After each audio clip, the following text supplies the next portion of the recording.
This is Atomic Shinobi, and today I'm going to narrate what if Kid Naruto reaches breaking point. If you enjoyed this video, please like, share, and subscribe to this channel. Not wasting no more time, let's start the story. Damn it. Why is it always clones? I just can't get it down. Naruto screamed in frustration, glaring at the scroll in front of him. After failing his genin exams, Mizuki came to him offering another chance. He could become a registered genin if he could enter the Hokage's tower covertly, take the forbidden scroll of sealing, and learn at least one jutsu from its context. There was just one issue. Shadow clone technique was the original jutsu. He had been practicing the clone technique for some time, but he wasn't getting much better, and from what he understood, it was an even more complicated version of his worst.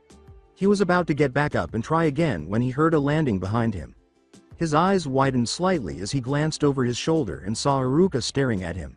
His expression was one of disappointment. The Chunin with the scars said, "Here you are, Naruto."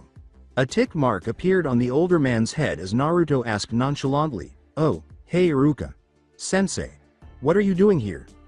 "What am I doing here? I'm here because you just caused some serious problems," Iruka yelled. "How am I causing problems? I've been here working on my make-up exam," Naruto said with a confused look, causing Iruka to blink as he registered his words. Iruka asked again, "Make-up exams?" and Naruto nodded in agreement. "Yay, since I failed earlier today, Mizuki. Sensei told me about a make-up exam.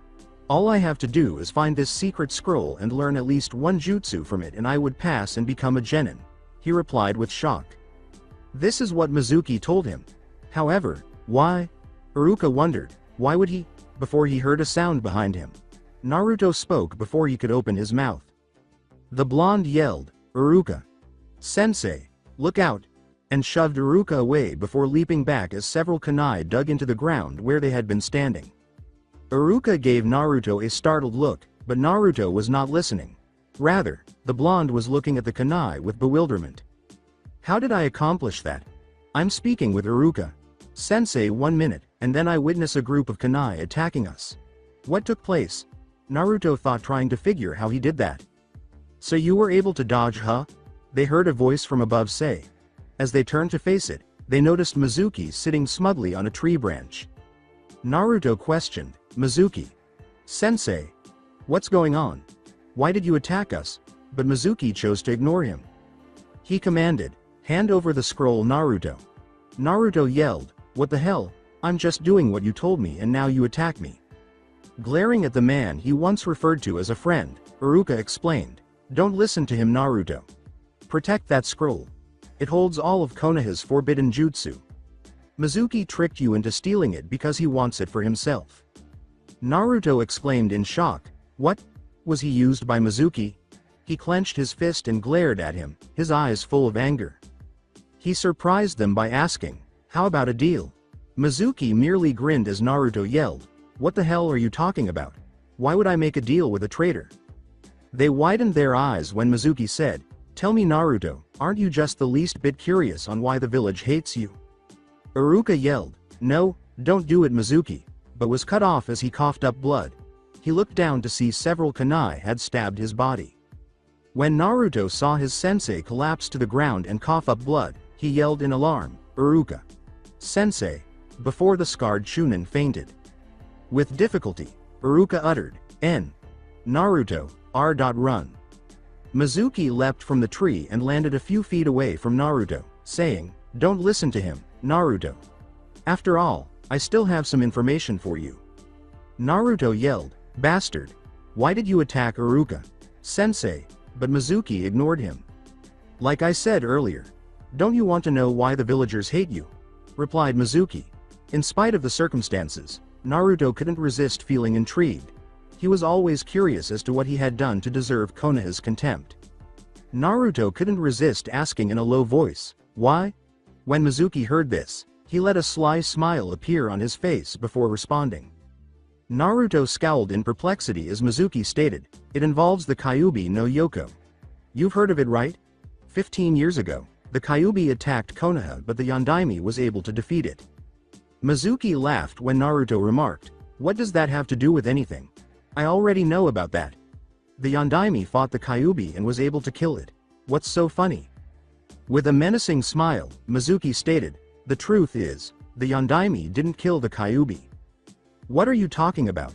Back at the academy we learned about how the Yondaime killed the Kyuubi." Naruto was perplexed. On the inside, Mizuki was laughing uncontrollably, but he thought, "I suppose you wouldn't know since the Sandaime passed a law that the older generation had to follow."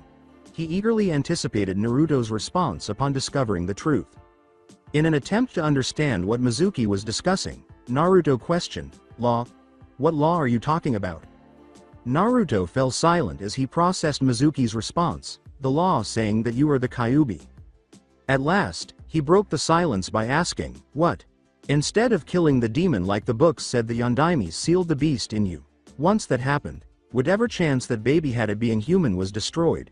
Instead there's only you, an evil demon pretending to be what it's not," Mizuki yelled. Ignoring the pain in his heart, Naruto whispered incredulously, "You're lying. It makes sense now, doesn't it? All the looks of disgust, the hateful comments, the fact that no one will give you the time of day. It's all because you are the Kyuubi. You're the demon who took so much from this village. You caused us so much grief and sorrow." Mizuki was yelling at Naruto. In an attempt to control his temper, Naruto glared at the ground and growled, "Shut up." With an insane expression in his eyes, Mizuki yelled, "How does it feel now that you know the truth, demon? How does it feel knowing about all the sins you have committed?" Naruto looked Mizuki in the eye and said, defiantly, "I am not the Kyuubi. I am Uzumaki Naruto." His blue eyes, which had once been full of humor and playfulness, were now emotionless and icy. This surprised Mizuki a little. He thought the blonde would snap and lose it, but it didn't seem like that was the case. Mizuki threw a big shuriken at Naruto and roared, "Your tricks won't work on me, you demon. It's about time that someone finally ends your accursed life." The shuriken flew right around Naruto's head, and he narrowed his eyes and ducked down to avoid it. Mizuki raised an eyebrow when he saw the blonde raise his arm, so it was aimed directly at him, but he cursed when he saw Naruto sidestep his attack. What he had planned was unknown to the Chunin. What was Naruto doing, he recalled, considering that he was essentially a shinobi novice? A silver chain sprang from Naruto's hand and encircled Mizuki's neck before he could blink. Mizuki strained to say, "W. What, as the chains tightened. Naruto reiterated, "I already told you, I'm not the Kyuubi." "WH. What is this chain?" Mizuki choked, his face turning blue from the oxygen deprivation. "The chain? I guess you can say it's a secret jutsu. As far as I know, I'm the only one who can use them," replied Naruto. Mizuki said, How?" as his vision began to haze. As he recalled the day he first learned of this ability, Naruto remained silent. Rewind. Naruto was running for his life at the age of 10. Why? Because it was his birthday on October 10th. However, Naruto spends his birthdays hiding so the villagers can't find him, in contrast to other kids who celebrate their birthdays with their loved ones. Unfortunately, when a few villagers noticed him, things didn't go as planned. Thus, he was now attempting to flee their fury. Why is this taking place? I never did do anything to them. As he fled for his life, Naruto thought in distress. "There he is!" exclaimed one of the civilians. Another person said, "Looks like the little demon is trying to run away." The crowd erupted in applause when another person said, "I don't know why the Sandaime continues to let that abomination live, but I think it's about time to get rid of the little beast. I'm not sure where you are at the moment, but I need your assistance, Gigi." As he cut through an alleyway in the hopes of escaping his pursuers, Naruto thought frantically, but it appeared that luck was not on his side because he came to a dead end. The young blonde turned around and said, "Oh no," however, he froze when he noticed that the group was obstructing the only exit. A man smirked at the terrified Naruto and said, "Nowhere to run, demon." Naruto stepped back from the crowd and screamed, Please, just leave me alone." One of the people in the crowd spat, "You want us to show you mercy? Where was our mercy when you attacked our village 10 years ago?" Naruto yelled, "I don't know what you mean by that." Even as a young child, he was constantly hearing people talk about how he had attacked the village and killed a lot of people. How could he do that? More importantly, if he did something like that, wouldn't he remember? A member of the audience yelled, "Enough words, demon. It's time to finish what the Yondaime started." as they strode over to the blonde, who had closed his eyes and was waiting for it to start. Something strange happened at that precise moment. Before he felt something shoot out of his body, he experienced an odd power surge. In fact, he experienced several things exploding from his body. When he opened his eyes, he was shocked to see that every person in the crowd had chains around their necks. He could see that the chains were coming from him by following them. As he pulled on one of the chains that emerged from his chest, Naruto muttered, "This must be some kind of weird jutsu." He started to panic when he noticed the small group of people in front of him fainting from lack of oxygen. With wide eyes, Naruto exclaimed, "Oh no, what do I do? I wanted to stop them, not kill them." He had no intention of killing anyone. Giving the villagers more grounds to despise him was unnecessary.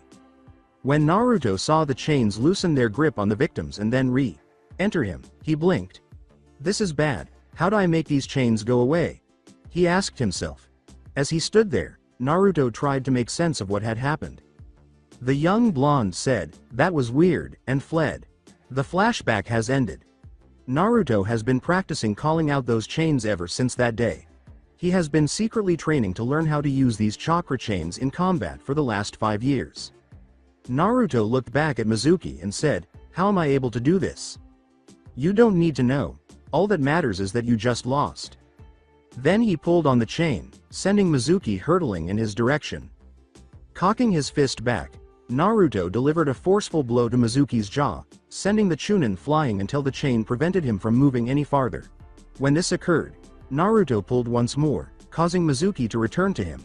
He then delivered another punch, repeating the sequence until the Chunin passed out.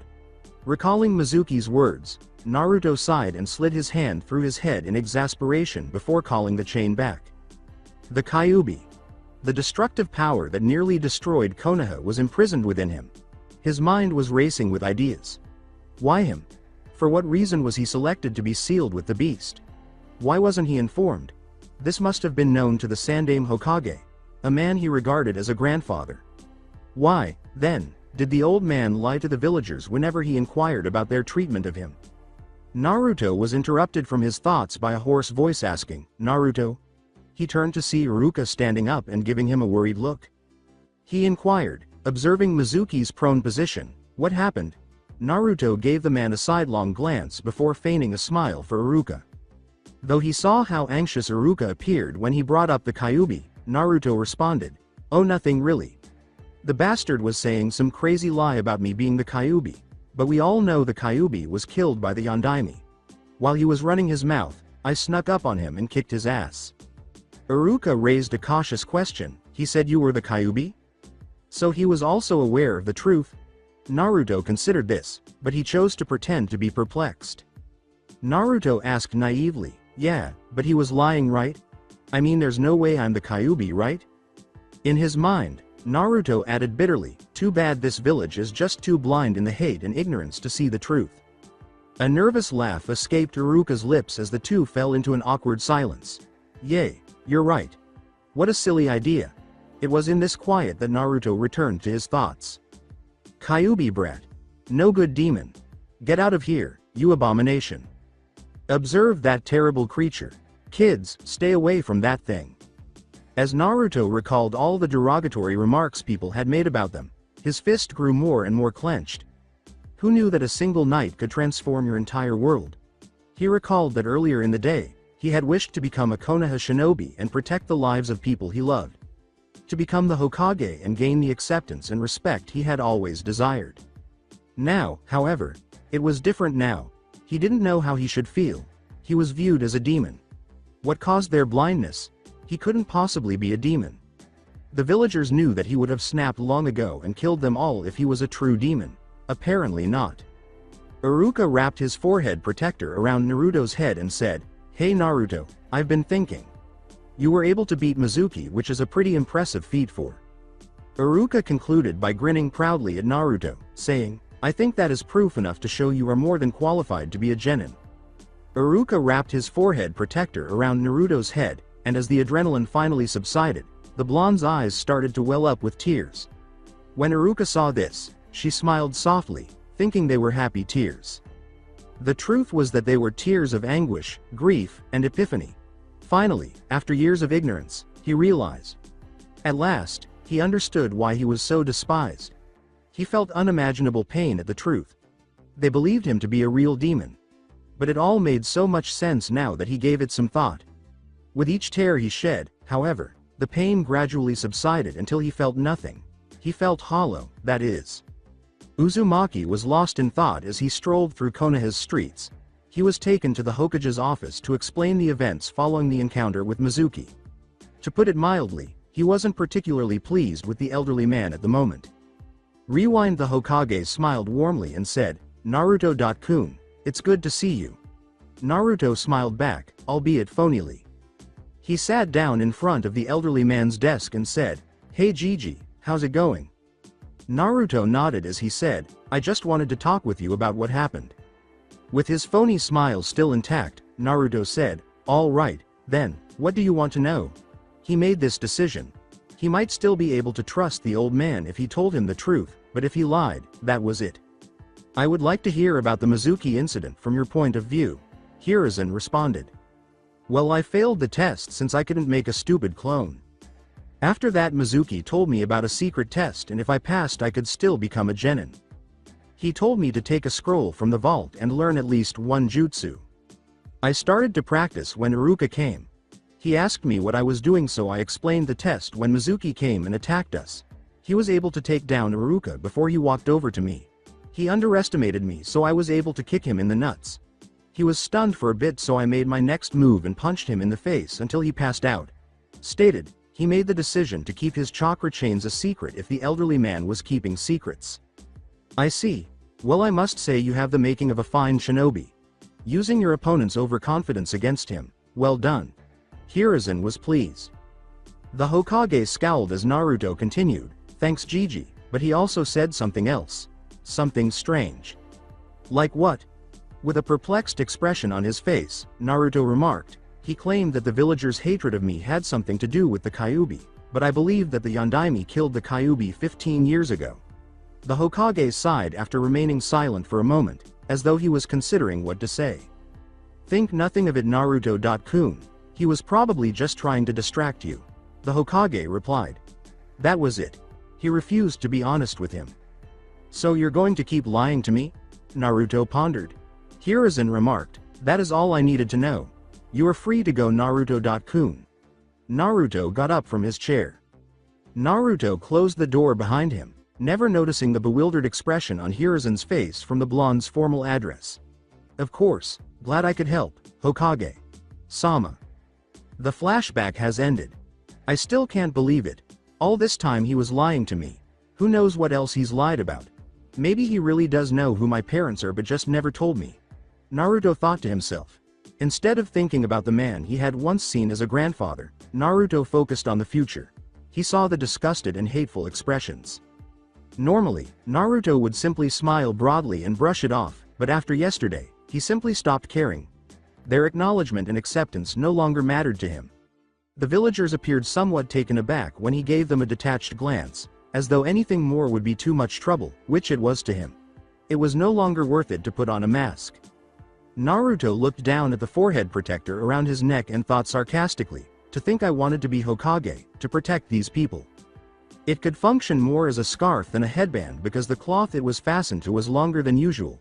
He threw away the jacket in favor of a long, sleeved black shirt with a red spiral on the back and rolled up sleeves, but he still wore the orange shinobi pants that came with his jumpsuit. He finished off his appearance with his goggles and black fingerless gloves. When he finally reached his destination, he entered the classroom without saying a word, but it didn't seem to matter. He appeared to have caught everyone's attention even when he was silent. They appeared surprised that the deceased had died. Inuzuka Kiba smirked as he waited for the blonde to lose it, as he usually did, and said, "Hey Naruto. What are you doing here? Don't you know that only the people who passed are supposed to be here today?" Imagine his astonishment, then, when the blonde said nothing. The only sign that he heard the Inuzuka was that he looked at the boy with the brown hair, whose icy blue eyes slightly unsettled him. Naruto simply tapped the forehead protector he wore as a scarf in response to the question before looking around the room. He sat down, crossed his arms, and closed his eyes, focusing on the nearest open space while he awaited the announcement of the teams. The silent blonde caused some discomfort for everyone in the classroom. Eventually, they resumed their conversations, though occasionally they would cast a questioning glance at the blonde. What on earth was that? When Kiba looked into Naruto's icy eyes, he thought, his eyes, they were so. Kiba was unable to adequately describe what he saw. Aburame Shino reasoned, it would seem that something has happened to Uzumaki-san to make him act in such an uncharacteristic way. A weary Nara Shikamaru mused, it's troublesome. I feel like this new attitude of his is going to give me a lot of future headaches. I wonder what became of Naruto. As he munched on his chips, Akamichi Choji thought. N. Naruto.kun. Are you okay? Before turning away, Hyuga Hinata gave her crush a few shy glances while fumbling with her fingers. Uchiha Sasuke glanced at Naruto once before refocusing on his own thoughts, but he didn't bother to think about him. However, the door was opened with such force that it was nearly ripped from its hinges, interrupting everyone's thoughts. Ha, I win. I get to sit next to Sasuke-kun, exclaimed Haruno Sakura, wearing a triumphant expression. Yamanaka Ino yelled in protest, in your dreams, forehead girl. I totally won. Which caused the pink-haired girl to glare at him. Sakura retorted, keep telling yourself that Ino.pig. As the two engaged in a fierce argument, their gazes blazing at one another. It was into this scene that Iruka entered. He inhaled deeply and let out a frustrated sigh. He yelled, everyone shut up and take your seats, and all of the students hurried to their seats, gulping. Naruto fell asleep contemplating his future as Iruka started his congratulatory speech to the departing students. How would he be treated by his sensei? Would they treat him fairly, or would they disregard his existence because they believe he is the Kyuubi? Who knows? Perhaps they would try to kill him by claiming he was killed by an enemy shinobi during their first mission outside the village. How about teammates? He didn't trust any of the people in this class. No, he was now suspicious of nearly everyone in this village. Everyone in this class thought he was a worthless moron and didn't know anything about him. He didn't know if he could trust any of his classmates, and if he couldn't trust his teammates, the team would eventually fail. Naruto sighed with annoyance, wondering how and why his life had gotten so complicated. Iruka said, Team 7 consists of Uzumaki Naruto, to Naruto's attention. It appears that teams were being selected while he was thinking. The scarred instructor concluded by evoking some reactions with the words, Haruno Sakura and Uchiha Sasuke. While the other girls appeared dejected, Sakura shouted triumphantly, and Sasuke remained silent but his eyes twitched as Sakura did. Naruto. The class blinked in confusion as Naruto moaned and slammed his head against the desk, saying, You have got to be kidding me. Out of all the people in this class, one gets stuck with those two. People would have assumed that Naruto would leap and cheer with delight if he were on Sakura's team because it was well known that he had a major crush on her. Iruka explained, but he was as perplexed on the inside as the rest of his class. Sorry Naruto, but you have the worst grades in class. To balance the teams out, we pair the student with the lowest grades with the one with the highest grade, which in this case would be Sasuke. Naruto shocked the class by pointing to his forehead protector and asking, if that's the case, is it too late to hand this back and quit being a shinobi? How did the boy who yelled about becoming Hokage end up? Why? Yes, it is too late, Iruka said, looking around in confusion. Slumping back to his seat in defeat, Naruto muttered, fine. Before Iruka cleared his throat and started listing the other teams, the class fell silent as they gazed at Naruto in unmasked surprise. Tower of Hokage, the Hokage and Junin were observing the class at the time, and their expressions were bewildered by what was happening. They thought his crystal brown. What happened to you, Naruto-kun? The old man pondered anxiously. Hitaki Kakashi, a sliver-haired man with a mask over half of his face, said, well now, this is something I wasn't expecting. Yuhi Kurenai, a woman with long black hair and red eyes, said, yes, he should be a ball of energy based on the notes the teachers have on him. Are you sure this is the same Naruto who pulled all those pranks? Sarutobi Asuma took a drag from his cigarette and remarked, that's him all right. Blonde hair, blue eyes, and whisker marks. As for this new attitude, well, your guess is as good as mine. Although Hiruzen felt bad about spying on the blonde, he had to make sure he was okay. Yes, this is a bit of a shocker and I must say I am a little concerned about this new change. I think it would be best to keep a close eye on him. The academy classroom. Naruto occupied his seat. On the inside, he appeared at ease and content, but he was growing impatient. In addition to being the only person who has yet to arrive, his team's sensei has been waiting for 2 hours. To exacerbate the situation, he was forced to sit there while Sakura enthusiastically told Sasuke how fortunate they were to be on the same team, but Sasuke ignored her. Choosing to make the most of his time, Naruto looked at his teammates to see if they could cooperate in any way. He gave himself a mental slap when he first saw Sakura, his teammate with the pink hair. In her, what did he ever see? She was undoubtedly the most intelligent student in her class, but aside from that, she wasn't particularly noteworthy. Regarding her personality, once more, what did he ever find admirable about her? He kept asking her out on dates when he was infatuated with her, but she would always say no and then hit him in the head. Regardless of whether the goal was to ask her out or simply strike up a polite conversation, it always ended the same way. He looked at Uchiha Sasuke, his other teammate. He initially felt sorry for the teenager with the black hair. It's difficult not to, considering that one person killed his entire clan in a single night. However, his sympathy quickly gave way to disgust when he witnessed Sasuke's post-event attitude. The village recognized him and essentially worshipped the ground he walked on. But Sasuke chose to ignore this and became so conceited that he thought his enemies would submit if he simply uttered his name. How likely are they to form a successful team? Not very good, because Sakura was so devoted to him and Sasuke thought he could accomplish anything on his own. It was almost a given that she would follow his instructions. Since Sakura would quickly agree with Sasuke and he would reject everyone's advice, this team would most likely fail. The sound of the door knob turning broke his reverie. As he turned to face the door, he noticed a man with silver hair that was spiked, a face mask covering his face from nose to nose, a forehead protector that was angled sideways to cover his left eye, and a lazy expression on his face despite the fact that more than half of it was covered. The man said, so you're my team, huh? As far as first impressions go, I have to say you're pretty boring. Sakura and Sasuke gave him a glare, and Naruto arched an eyebrow. Isn't it boring? It's not the worst name he's ever received. He added, meet me on the rooftop, and then vanished in a whirl of leaves.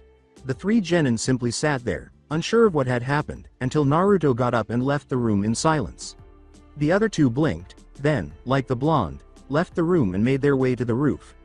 They noticed their sensei leaning against the room's railing once they were on the roof. He gestured for them to sit in front of him when he saw them. He sat down and started talking. Alright then, to start things off, let's introduce ourselves and tell the rest a little bit about us. Their sensei responded. Sakura asked, what exactly do you want us to say? And the man gave her a contemplative look before responding. Oh, just some basic info.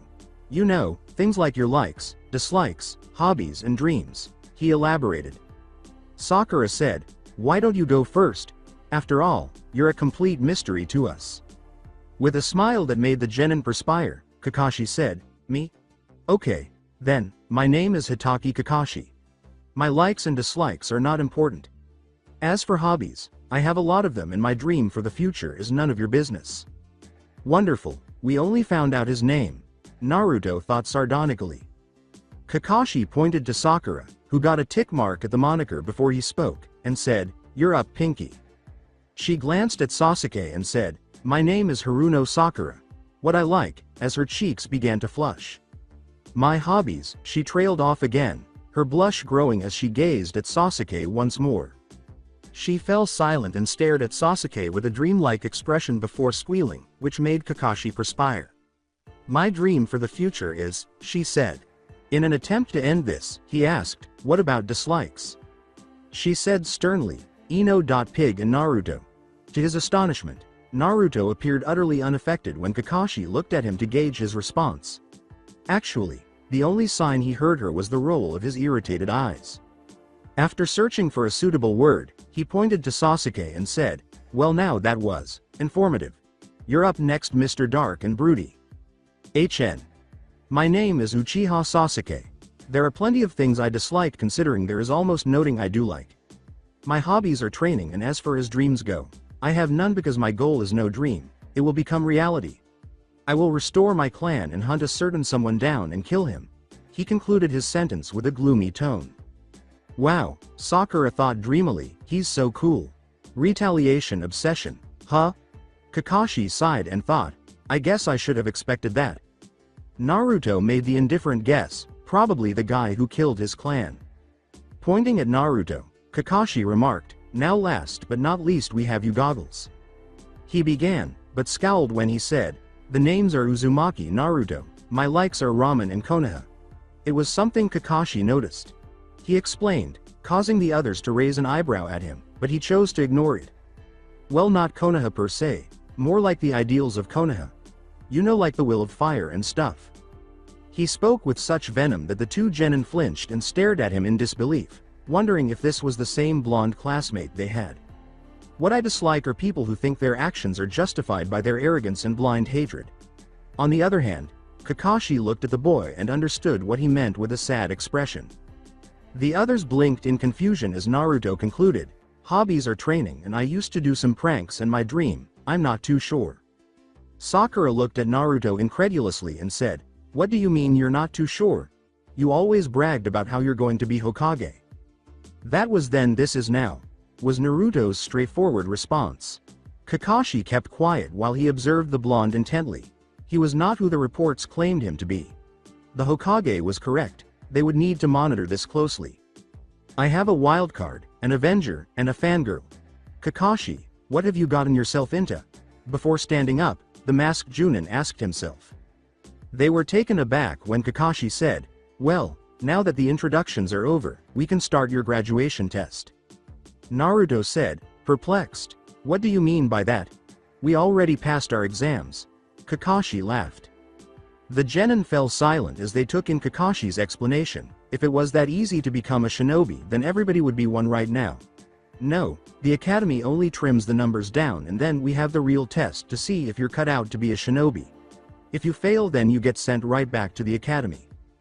Before departing, Kakashi handed them a slip of paper with the information on it and said, I want you to be at the designated place at the designated time tomorrow morning for your real test.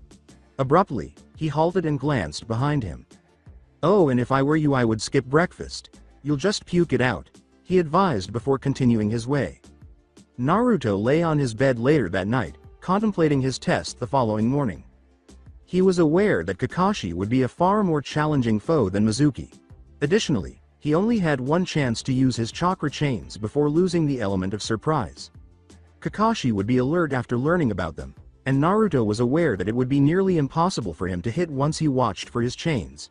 He got up and retrieved a small box with the words, Prank Kit, written on it from beneath his bed.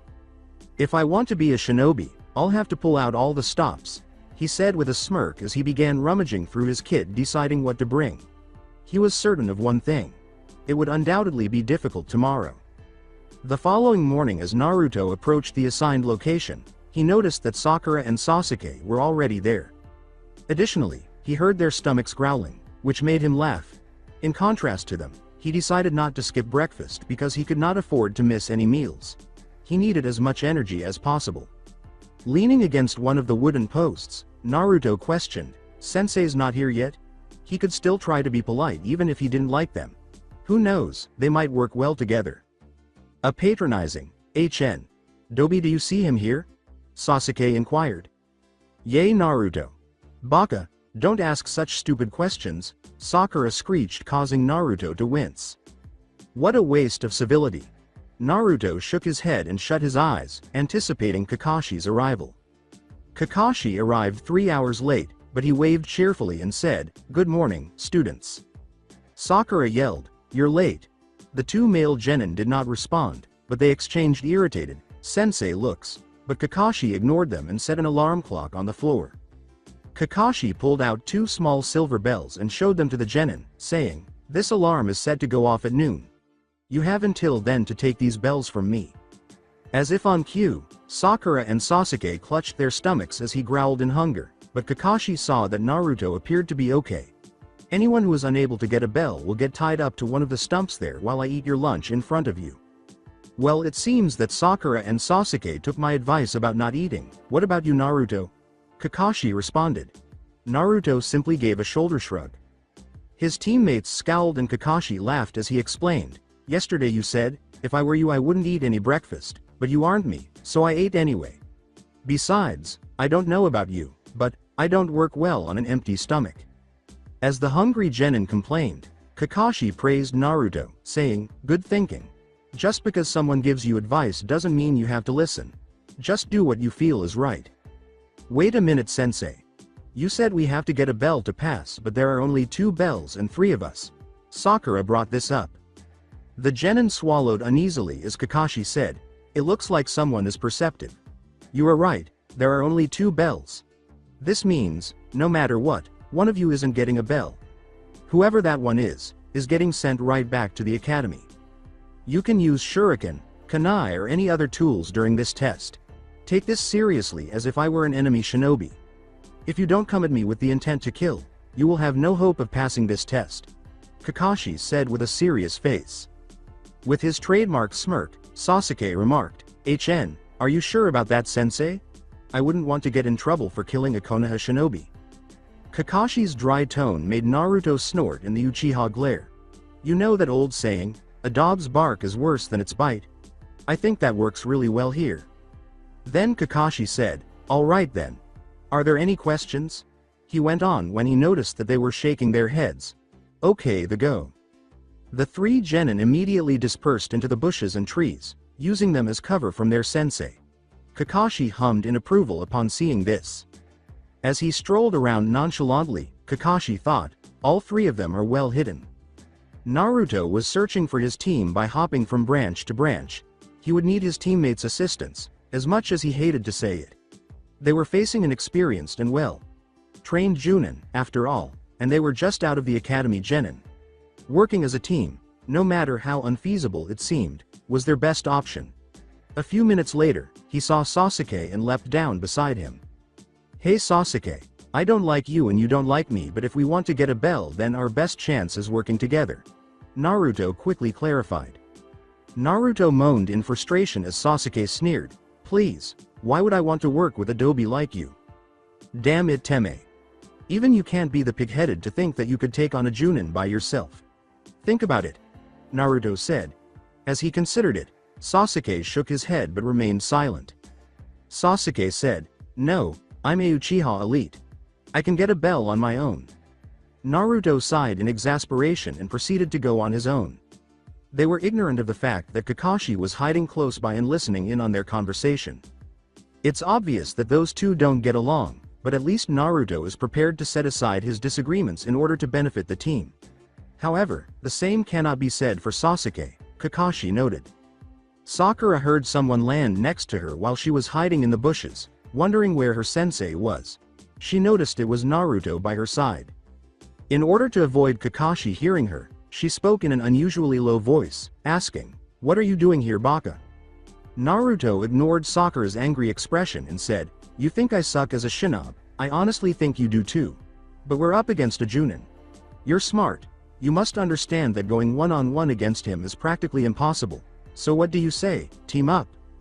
"In your dreams, Baka." Sakura's first response was, "Come on Sakura.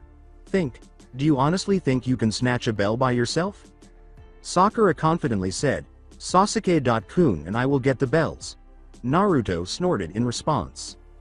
"You have a brain, so use it," Naruto said, growing irate. "Please, you honestly think that?" Why were his obstinate teammates unable to understand his point? "No means no, Baka. You just want us to help you because you know you can't do it alone. What a useless shinobi." Sakura laughed. Imagine her surprise when Naruto glared at her with such anger that she cringed, but in an instant the anger vanished and was replaced by a pair of emotionless blue eyes. Normally, when she insulted the blonde, he would dismiss it with a smile. Before stalking off, Naruto said calmly, "Very well Haruno, good luck, because if you honestly think the Uchiha will help you then you'll really need it." Wondering what had happened, Sakura asked herself, What was that? Why hasn't he been calling me Sakura-chan like he used to?" She thought Naruto's recent change in attitude was an attempt to impress her, but now, no, that wasn't important at the moment. Finding Sasuke was crucial so that they could cooperate and retrieve the bell. Hearing the conversation, just as he did with Sasuke, Kakashi sighed from the tree above and shook his head in dismay. One more person who is unwilling to collaborate. Before leaping down behind Sakura, who hadn't heard him, Kakashi reflected, looks like Naruto is the only one who understands the value of teamwork. Sakura said, I don't see Sensei anywhere. The pink-haired girl stiffened as Kakashi casually said, if you're looking for me then you might want to look behind you. She then slowly turned her head over her shoulder and saw Kakashi standing casually behind her. The leaves danced around them as he did a few hand seals before she could say anything. Sakura found herself in the center of a tiny leaf tornado as the leaves started to accelerate. The leaves dropped to the ground as the wind abruptly stopped, but Kakashi was nowhere to be seen. Sakura looked around frantically, wondering what the hell had happened. What was that? Where'd Sensei go? What did he do? She asked. He heard a voice behind him say, Sakura, and she blinked before a big smile appeared on her face. Anywhere, she recognized that voice. Sasuke-kun, she began, but as soon as she saw her crush, the rest of her words vanished from her throat. She was confronted by Uchiha Sasuke. He was covered in blood and had sharp objects sticking into his body. He was breathing heavily and appeared to be about to faint. His voice was strained as he said, Sakura, help, m.me. In a dazed tone, Sakura said, Sasuke-kun, as tears welled up in the corners of her eyes. Sakura let out an ear-splitting scream and collapsed. She could not stand to see her beloved Sasuke in such a state. Kakashi leaned carelessly against a tree and raised his eyebrows at Sakura's prone figure.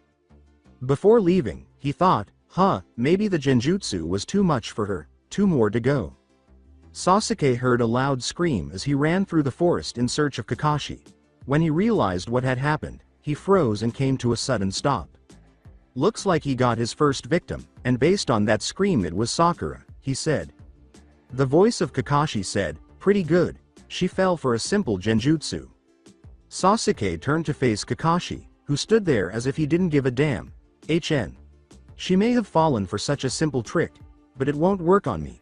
I'm not like the rest of them, I won't go down that easily. Well, today we've learned you can talk a big game.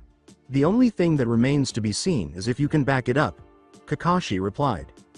Kakashi leapt out of the way as Sasuke threw a handful of shuriken at him while gritting his teeth.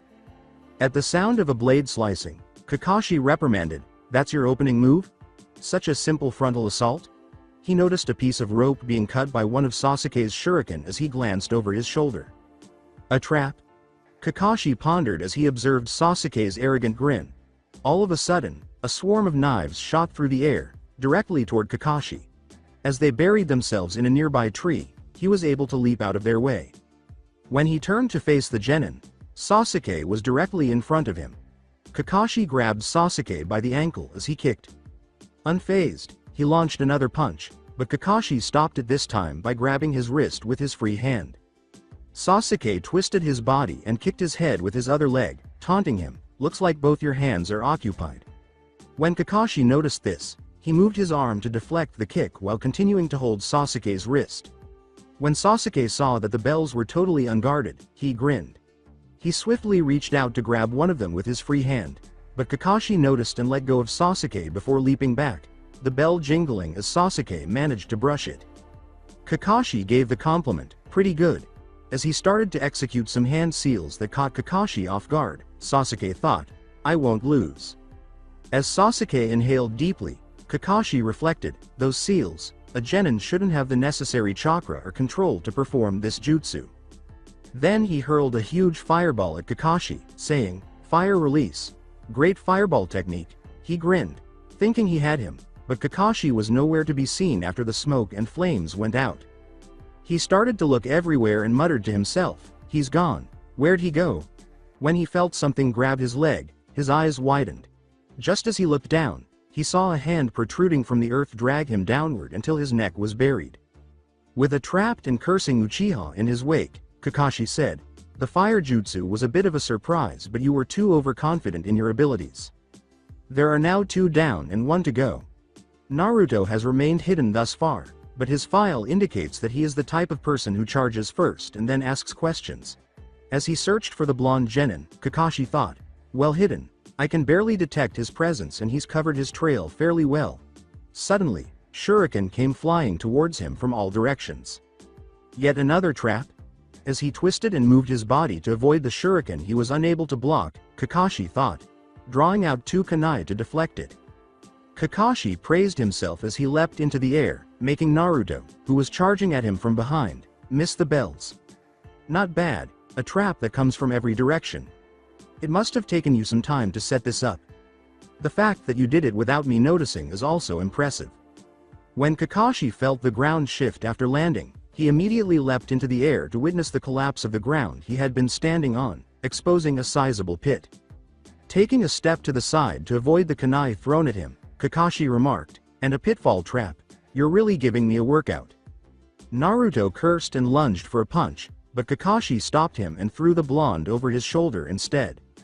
With his hands reaching into his pouch, he turned his body, landed on his feet, and leapt into the air, intending to hit an axe kick. Kakashi blocked the kick by crossing his arms, but when he saw the small bottle of alcohol and lighter in his hands, his eyes widened. With haste, Naruto lit the lighter with a mouthful of alcohol and then spat it in Kakashi's direction, forming a tiny flamethrower. Got ya! Naruto smiled when his flames struck Kakashi, but when he disappeared in a cloud of smoke and was replaced by a charred log, his smile turned to a frown. From his new role, Kakashi remarked, "I must say, this is my first time seeing a genin to something like that. I can't do any fire jutsu, so I used what I had. I call it Uzumaki style. Improvised fireball technique," Naruto clarified. Before charging, Kakashi gave a nod of approval and said, "Simple yet clever at the same time." Kakashi stopped when Naruto threw something on the ground between them after he hastily put his goggles over his eyes and dug into his pockets. There were several marbles between them when he looked down. Incredulously, Kakashi questioned, "Marbles? Really?" Imagine his surprise when some of the marbles glowed before exploding into a blinding light. He had never heard of a ninja using marbles before. What? He passed off marbles as flash bombs, as he had to close his eye due to the intense light, Kakashi thought. And he is still able to see because of those goggles. Naruto smirked as he charged at Kakashi again, this time reaching for the bell, just as he had anticipated. When Kakashi heard the footsteps, he leapt aside and threw some shuriken in the direction he believed Naruto would go. Naruto cursed and stopped abruptly as the shuriken sank into the ground directly in front of him. "The flash bombs surprised me, Naruto, but remember a shinobi can use all their senses, not just their eyes," Kakashi responded. Naruto grinned, reached into his pouch, and tossed the contents into the air, saying, "I know that, which is why I thought of a backup plan." He then flung something at Kakashi's feet after reaching into his pockets. When a terrible stench hit his nostrils and the sound of tiny explosions suddenly filled the air, Kakashi pondered what he meant. "You must be joking, right? Firecrackers and stink bombs as well?" Kakashi wondered if this genin used anything else out of the ordinary. His eyes were still a little blurry, but he opened them enough to see the blonde, who appeared to be a multicolored blur in the verdant forest they were in. Naruto yelled, "Now time for those bells." As he rushed, Kakashi jumped into the air when he saw the blur he recognized as Naruto coming toward him, which made Naruto curse. Before slamming his open palms into the ground, Naruto told himself, "I really wanted to keep my chains a secret, but I'm running out of time and he won't fall for my traps again." He shouted, forced submission, as several chains sprang up from the ground beneath Kakashi, encircling his arms, legs, and torso before dragging him back to the ground, where the chains held him in place. When Kakashi was able to see again, he saw that he was being pulled to the ground by the chains. Naruto approached the trapped Junin casually, removed the bells, and strolled slowly in the direction of the test's beginning. As Kakashi struggled to break free, Naruto yelled over his shoulder, "That's what you get for underestimating me, Hitaki-san." Kakashi was cursing himself for underestimating this genin. These chains. They're not normal. No, it couldn't be. Chakra chains? Kakashi asked himself at the realization, his eyes clearly widening in surprise. Beginning point. Test termination. The genin, aside from Naruto, gaped at Kakashi incredulously as he stated bluntly, "Well, I have to say other than Naruto, you all failed horribly. Are you trying to tell us that the baka over here managed to get a bell, and why the hell am I the one tied up to the stump?" Sakura screamed, attempting to escape her captivity. "What do you mean other than Naruto?" Sakura fell silent as Kakashi responded in a bored tone. Yes, that's exactly what I'm telling you, and the reason you're the one tied up is because you were the only one who didn't do anything. All you did was stand there and faint after getting exposed to a simple genjutsu. I find it hard to believe that the Dobi was able to get a bell when I couldn't, Sasuke exclaimed. Sasuke and Sakura were taken aback when Naruto, instead of responding, reached into his pockets and flung the silver bells to the ground. Sasuke began, "How?" But Kakashi cut him off. You see, not only was he able to get the bells by himself, he was also able to figure out the true purpose of the test. The masked Junin replied. Kakashi sighed as Sakura said, perplexed, true purpose? I thought the purpose was to get a bell to avoid getting sent back to the academy. He suspected that was what he would be doing most of the time. No, think about. Why would we place you in a three-man team? Kakashi responded. Sakura asked, what do you mean? And Kakashi shook his head in dismay. Kakashi emphasized the last sentence when he said, unbelievable, and this is the next generation of shinobi? Think about it, the purpose of being on a team is using teamwork. You all have your differences, yes, but out of all of you, Naruto was the only one willing to put them aside for the better of the team. You two just blew him off thinking you didn't need him. Funny now seeing as he was the one who got the bells, huh? Kakashi grinned broadly. So I guess that means Naruto here is the only one out of you three who has the makings of a real shinobi. Since you two failed to see that, I don't even think you're fit for the academy, Kakashi said. You can't do that, yelled Sasuke in dismay as he charged, his annoyance finally taking over. After giving him a quick glance, Kakashi seized the Uchiha's arm, twisted it behind his back, and knocked Sasuke to his knees. Kakashi said harshly, in case you forgot, I am an experienced Junin and you were someone who failed their genin test. Sakura yelled, let go of him, you can't do that to Sasuke-kun. Before Naruto got up and started to leave, Kakashi remarked, and once again you were missing the fact that Sasuke just attacked a Konoha shinobi for no apparent reason. You're not really helping your case. Kakashi questioned in confusion, where are you going, Naruto? Without even turning to face them, Naruto replied, let those two have the bells and I'll go back to the academy. They all three blinked. Surprised, Kakashi asked, are you sure? In response, Naruto said, it's fine. As an afterthought, he added, plus, this means I won't have to deal with those two. He walked for a few minutes before hearing someone land beside him. He glanced over and saw that Kakashi was standing beside him, his head deep in an orange book. Naruto asked indifferently, Hitaki-san, is there anything you need from me? Kakashi replied, I just thought I would tell you that I passed your team. He didn't even glance up from his book. Naruto said, really? How did that happen? In case you forgot, I don't have a bell. He was somewhat relieved that he could become a shinobi, but he also did not want to be paired with Sakura and Sasuke. After you left, I gave them one more chance to see if they were capable of being a team. I ordered Sasuke to not give any food to Sakura while I left for a meeting. Truth was, I stayed hidden to keep an eye on them and Sasuke disobeyed my orders to give Sakura some food. Kakashi clarified. So in the end he actually helped his teammate, huh? I didn't think he would do that, Naruto replied. Kakashi looked away from his book to show Naruto how seriously he took those words, saying, yes, I already told them this so it's only fair I tell you too. Those who break the rules are trash but those who abandon their comrades are lower than trash. Naruto nodded and said, wise words. But I'm not really covered by them. I consider no one in this village to be a comrade, he added thoughtfully. Kakashi disappeared in a whirl of leaves after saying, well, I just came to tell you the good news.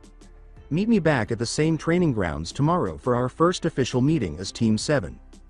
Tower of Hokage. Alright, as of right now the only team of genin to pass are teams 8 and 10. Now we must wait for Kakashi to see if he passed his team, Hiruzen replied. Asuma said, why bother? He never passes a team. The current group of Junin gave a few nods of agreement. Kakashi entered the room as if on cue, his expression bored. He gave a languid wave and said, yo. As the Hokage deadpanned, you're late, again. As the others began to perspire, Kakashi responded with an eye.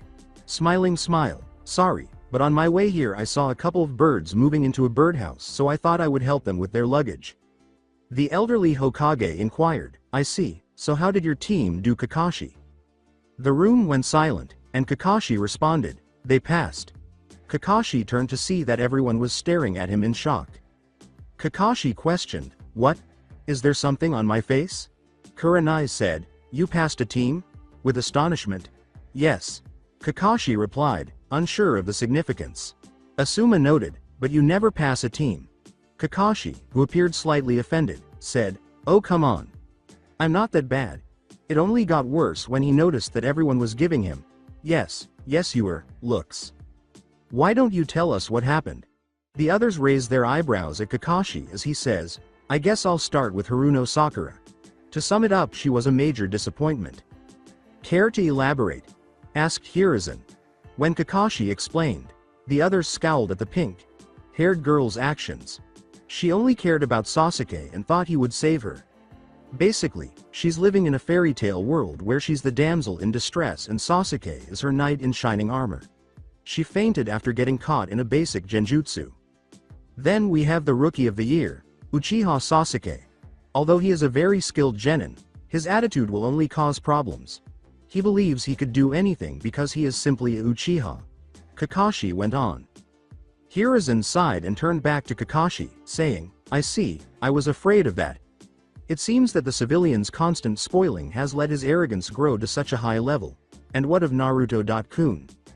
Before describing Naruto's abilities and strengths, Kakashi remarked, Naruto was actually a surprise. Despite being the dead last, he showed the most potential and his skills are very impressive. The room was obviously shocked to learn that the seemingly dead person could still do such things. The Hokage was troubled by one thing, though. He asked cautiously, did you say he could use chakra chains? Yes, at first I found it hard to believe, but after studying the chains a bit, they were the same as Uzumaki Kushina's. It seems like Naruto is able to use a skill passed down from his mother. Kakashi responded as everyone in the room quieted down. Why hasn't he told me about his ability to use chakra chains? The old Hokage frowned as he thought. As the Junin left the room, leaving Hiruzen alone to reflect, he said, very well, it seems this year's passing genin are teams 7, 8, and 10. You are all dismissed. Furious beyond belief, Naruto blocked a blow from Sasuke and threw the Uchiha over his shoulder, asking, damn it Uchiha, why can't you just leave me alone? Fight me seriously Dobi. Sasuke roared, leaping back up and hurtling in his direction. Naruto let out a frustrated sigh and leapt to deter Sasuke from attacking again. As Naruto's foot stomped the ground he had been on, he landed behind him and executed a sweep kick that sent Sasuke rolling onto his back before rolling away. Sasuke threw a handful of shuriken while glaring, but Naruto blocked their attack with a chain of chakras. Sasuke took a deep breath, cursed, and performed a series of hand seals. He screamed, fire release. Great fireball technique. While letting out a big fireball, Naruto pulled out a kunai, attached an exploding tag, and threw it at the fireball while rolling his eyes. Sasuke's fireball was extinguished when the tag exploded when it got close enough. Naruto's bored tone only made the Uchiha more irate. Come on Uchiha, this was supposed to be a simple spar. Don't you think you're taking it a bit too far? He asked. Damn it. You were the dead last. The most pathetic one in our class. How did you get so good all of a sudden? Sasuke was furious. He was shocked to learn that, even in combat, he and Naruto were inferior. While Naruto had his chakra chains and lacked a fighting style, he was incredibly adaptable, resourceful, and creative, whereas Sasuke had his fire jutsu and fighting style. He had no idea that anyone could make chakra chains, and he would simply tell people to keep their mouths shut whenever they inquired. When it comes to book smarts, then yeah, I'll admit that I'm pretty bad, but when it comes to battle and survival instincts, well, as you can see I have that in spades, replied Naruto. Kakashi said, all right then, that's enough. Naruto was right. This was supposed to be a spar. Take a moment to rest and then we'll head over to get a mission. He was observing his students from the sidelines. Rolling his eyes at the thought of capturing the notorious Tora, Naruto said, oh joy, are we going to look for that damned cat again, Hitaki-san? With a smile, the Junin said, who knows what mission we'll get assigned to Naruto, and shouldn't you be calling me Kakashi, sensei? I don't feel close enough to you yet to address you on a first-name basis. As for the sensei part, you haven't really taught us anything yet, Naruto clarified. What do you mean? I've been teaching you how to work as a team for the past few weeks, Kakashi replied. Kakashi sighed as Naruto pointed out, no, you've been talking about teamwork to a team that refuses to even consider it. No matter how hard he tried to deny it, it was true. The only person who was willing to cooperate was Naruto, but he was growing impatient with the attitudes of his teammates. Because he believed that being Uchiha made him unbeatable, Sasuke refused to collaborate with anyone, and Sakura agreed with everything he said. With a sudden wave of fatigue, Kakashi said, okay, let's just get a mission. As the three genin followed their sensei, Sakura exclaimed, you were just amazing out there, Sasuke-kun. Sasuke grunted, not even glancing at her. He recalled how, in their early academy days, he and Naruto would mop the floor together, but suddenly the dead last was able to fight him on equal terms. Sakura went on, giving Naruto a tick mark. If only Kakashi-sensei hadn't stopped the fight. You would have beaten the Baka easily. Being underappreciated was one of the few things that could enrage him these days. What the hell are you smoking, Haruno? Are you blind or something? The fight was more or less even, and that's only because his royal Uchiha Ness realized that underestimating me resulted in getting his ass kicked, Naruto said with a dry voice. Sakura yelled, what did you say? Naruto returned with a glare. Naruto growled and said, either watch the volume or keep your mouth shut. As they arrived at the Hokage's residence, Kakashi sighed, settle down everyone.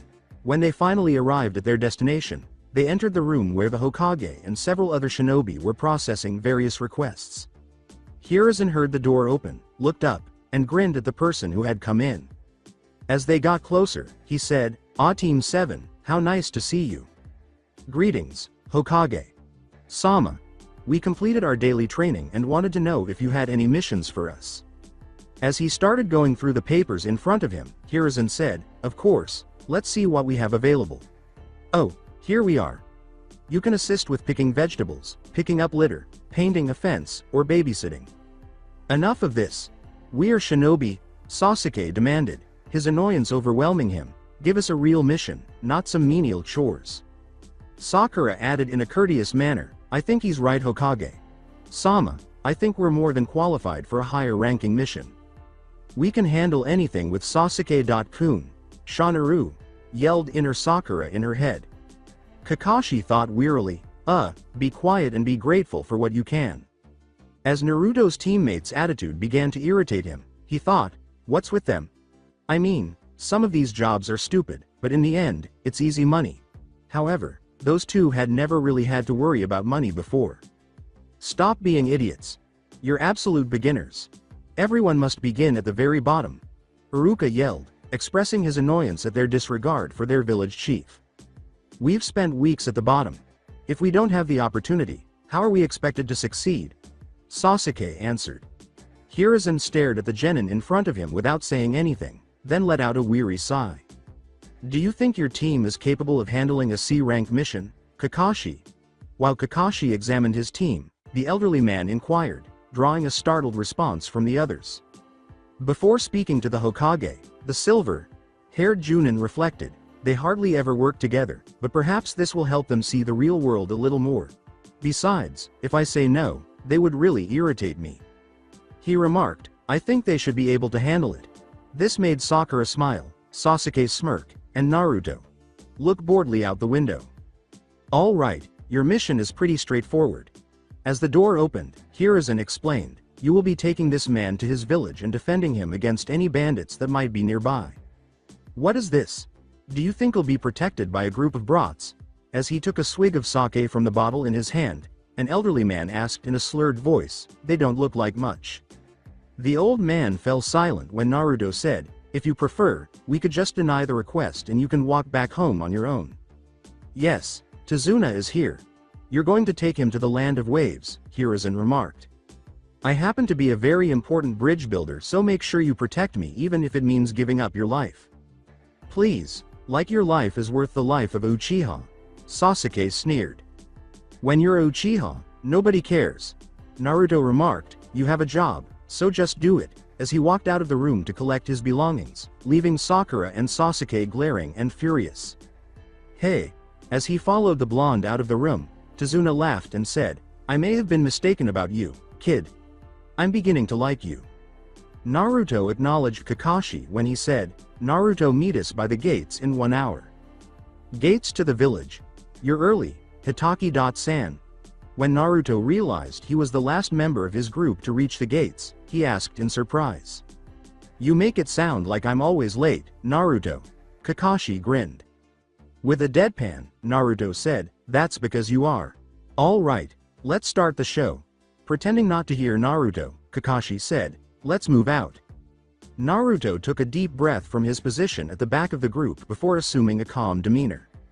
Although he didn't express it, he was actually excited, not about the mission, though he was pleased to have been given a higher ranked mission, but about leaving the village. This would be the first time he had ever left Konoha, and he was looking forward to it. He knew he had a job to do, but he also considered this to be a chance to travel and possibly meet some people who are unaware of the Kyuubi. However, Kakashi was a pleasant surprise. He never looked at him with hateful eyes, instead treating him as he treated the rest of his teammates. Despite this, he did not feel close enough to the man to address him in a familiar way, and he became cautious about whom to trust because he did not want to be deceived any longer. He was thinking about the people around him as he was walking, and he believed that Sakura was following his words to the letter and that Sasuke was as haughty as ever. A tiny smile appeared on his face as he pushed those thoughts away and turned to face the sky. He thought, this will be my first taste of freedom, a chance to see what life would be like outside of Konoha. However, Sakura soon broke the quiet. Please pardon me, Tazuna-san. She drew everyone's attention by asking. What is it? The bridge builder responded sternly. I assume you're from the land of waves? She inquired. Yes, exactly. He inquired. Kakashi. Sensei, are there any shinobi present? She turned to face her sensei and asked. No, none are present. Like Konoha, ninja villages symbolize a facet of military power. Every daimyo has a standing army, which is primarily made up of samurai. Being able to enforce your less popular laws is a must for being a daimyo, as leaders must have some means of doing so. The special forces of a nation's military forces, however, are more akin to a ninja village. To stay hidden, a ninja village needs a lot of support, and that's not even taking into account the kind of capital needed to first establish one. Therefore, the only nations that can establish and sustain a ninja force are the bigger, more powerful, and wealthier ones. As they passed a puddle, which only Kakashi saw, he clarified, the land of waves doesn't qualify. So other than a few bandits, we shouldn't have to worry about any enemy shinobi, Kakashi said. Sakura exclaimed, that's a relief. 2 masked figures appeared from the puddle after they had moved a few feet away. Naruto's eyes widened as his instincts went haywire and he saw images in his mind of himself being sliced by a chain with blades. He ducked quickly as 2 figures passed directly above him, the same chain he had seen in his mind passing right by him before they twisted around until they wrapped it around Kakashi, and with a simple pull, the chains dug into Kakashi's flesh, slicing him to ribbons. Kakashi. Sensei. Sakura screamed, his eyes wide with terror. Naruto cursed, turned to face the criminals, but they were gone. He looked around before another vision of a pair of clawed gauntlets attacking him from behind flooded his mind. Naruto leapt into the air as the sound of metal clashing filled the air, and when he landed back on his feet, he noticed that the 2 masked shinobi were wearing a Kirigakure forehead protector. Before he heard one of the masked men speak, he thought, missed? What are they doing here?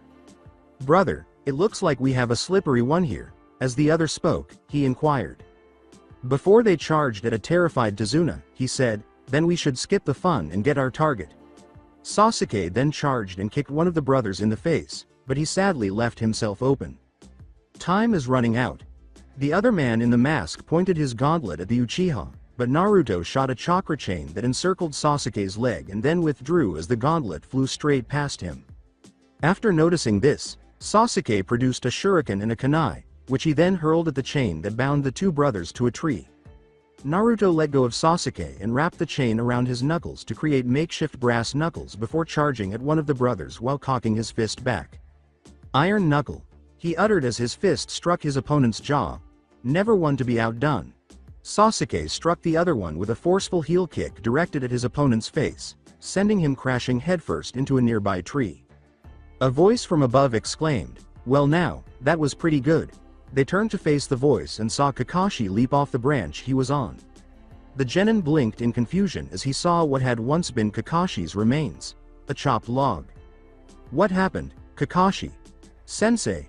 Sakura pointed out the obvious and said, "I thought they got you." "Not really. I substituted something and then stayed behind to see how far you've come." Both Naruto and Sasuke performed admirably, and Naruto did a great job protecting his teammate, Kakashi remarked with his trademark smile. "Now," Sasuke sneered, "I didn't need the Dobi's assistance." "Yes," Sakura added, "Sasuke-kun could have defeated them on his own." The shock of her sensei's survival vanished in an instant. Naruto thought, "TCH. I knew I should have let the hit get hit." Kakashi turned to Tazuna, who was perspiring uneasily, and sighed at his genin's actions. "Those two claimed that you were their target, if I understand correctly. Could you please explain why you were the target of the Demon Brothers, a famous duo of Chunin?" he asked, gazing intently at the bridge builder, and Tazuna shifted under his intense gaze before letting out a defeated sigh. "These shinobi were sent by Gato." Kakashi raised an eyebrow at Tazuna's statement. "He wants me dead before I can finish the bridge." "Gato? The Gato of Gato Corporation, perhaps?" Sakura merely looked perplexed as Kakashi asked thoughtfully. "But why would you want to be killed for constructing a bridge?" "Because he's trying to stop us from getting any kind of hope," he stated solemnly. "A businessman named Gato joined Wave about a year ago and began purchasing businesses. After acquiring the majority of them, he began employing forceful methods to force the others out of business. Gato soon possessed almost everything. Since then, he has been smashing us into nothing. No one is aware of his actions. However, everything might change once my bridge is finished," he concluded with a determined expression in his eyes. "With it, we could connect to the mainland and a new hope." "So this Gato individual is stealing Wave's money?" Sakura inquired. Before considering their options, Kakashi said, "And because of that he had to lie about the mission rank because he couldn't afford the price for the actual rank." "Yeah, I'm sorry for lying, but you must comprehend. We only have enough money for the materials required to finish the bridge because of Gato," Tazuna clarified. "That might be the case, but you still misrepresented the rank. As a result, your team lacks the necessary capabilities to complete the task." Kakashi sighed, causing Tazuna's shoulders to slump in defeat before turning around. "I'm afraid we'll have to go back to Konoha," he said. "I understand, it's okay. I'll just have to keep going by myself. I'm hoping I'll be able to get there safely. I hope my beloved grandson won't be upset with Konoha for leaving me alone, and I would hate for my daughter to weep uncontrollably if her beloved father passed away. You all go ahead and complete your tasks." As he started to leave the Konoha shinobi, he said, "Who knows, maybe I'll see you around someday. Maybe." With every word, Kakashi flinched a little, and his unease only grew when he noticed his genin staring at him expectantly. "I propose that we go," Sasuke declared. "I will not allow my first C-rank mission to fail." "Sasuke-kun is right," Sakura continued. Naruto kept a sly smile on his face while amusedly observing Tazuna. Before he started to follow the bridge builder, he thought, he really knows how to play the guilt card. "Naruto, where are you heading?" Since he hadn't decided yet, Kakashi inquired. Kakashi merely sighed before he started to follow them as well. Naruto told them, "I plan on going no matter what decision is made Hitaki-san." Kakashi felt a headache coming as they said, "Become a sensei. You'll be a great sensei." "I knew I should have turned down the offer to teach a genin squad." Tazuna's smug smile went unnoticed by the shinobi. In order to get across the sea that separated Wave from the mainland, they eventually boarded a ferry, and the ferryman bid them farewell before hurrying off. Tazuna declared, "All that's left is getting to my home now that we're here. Gato's next attack is probably coming up soon, and they'll be sending in someone much stronger," Kakashi reflected. A rustling sound was heard as they were walking, so Naruto, not wanting to take a chance, swiftly drew out a kunai and hurled it in the direction of the sound, shocking those nearby. "Baka, what was that for you? Don't frighten us in that manner," Sakura yelled. As Kakashi approached to investigate, Naruto remarked, "I definitely heard something over there. Pushing the bushes aside, he discovered a rabbit unconscious, with the kunai pierced into the tree only an inch from the rabbit's head. Sakura then persisted in berating Naruto. "Look at that! A rabbit!" The rabbit was harmless. As Naruto glanced back and forth between Sakura and the rabbit, she yelled. "Oh, my bad," was his blank response. "For yourself, that's all you have to say," Sakura yelled angrily. While Kakashi seemed to be deep in thought, Naruto thought to himself, it was a harmless mistake. Why is she being so dramatic? A rabbit in the snow? The masked Junin muttered, its fur is the wrong color for this time of year. Naruto was about to ask what he meant when a vision of himself being sliced in two by a huge sword that looked like a butcher's knife appeared in his head. As usual, Naruto followed his instincts. "Duck!" he shouted at the same moment as Kakashi, though Kakashi appeared a little taken aback that Naruto knew to duck too. The others, clearly shocked by the abrupt command, followed his instructions just in time to avoid being cut off by a huge sword that tore through the air and would have sliced their heads off their shoulders. The sword continued until it began to rise higher into the air until it was embedded in a tree. How did Kakashi Sensei do that? As they stood up again, a trembling Sakura inquired. As he stared at the sword, Kakashi remarked, "It seems like we have a guest." He then noticed a man standing on the flat end of the sword, who looked down at them before bursting into laughter. "What do we have here, then?" When I arrived, I discovered that Sharingan no Kakashi was the reason the Demon Brothers had lasted so long. I doubt I could persuade you to give the old man up. The man smirked beneath his bandaged mask and taunted, "If you do, I'll let those little brats of yours run on home." "Did he say Sharingan?" Sasuke asked, startled. "Momochi Zabuza, bloody mist demon. Although your offer seems alluring, I'm afraid I can't let you kill this man," Kakashi said nonchalantly, but his expression was grave. "I see, then I look forward to killing someone with a reputation such as yours," Zabuza replied. Team 7, keep an eye on guard Tazuna at all times. As he reached for his forehead protector, Kakashi commanded, "We cannot allow Zabuza to reach him." "What is this? Why is the fabled Sharingan being brought out so soon?" As Kakashi moved his forehead protector to reveal a red eye with 3 tomo marks surrounding the pupil, Zabuza remarked, "I feel so honored." "Zabuza, I don't intend to be kind to you." As he produced a kunai, Kakashi issued a warning, "Be ready." As the other two genin pondered what was wrong with his other eye, Sasuke asked himself in disbelief, how on earth does he have the Sharingan?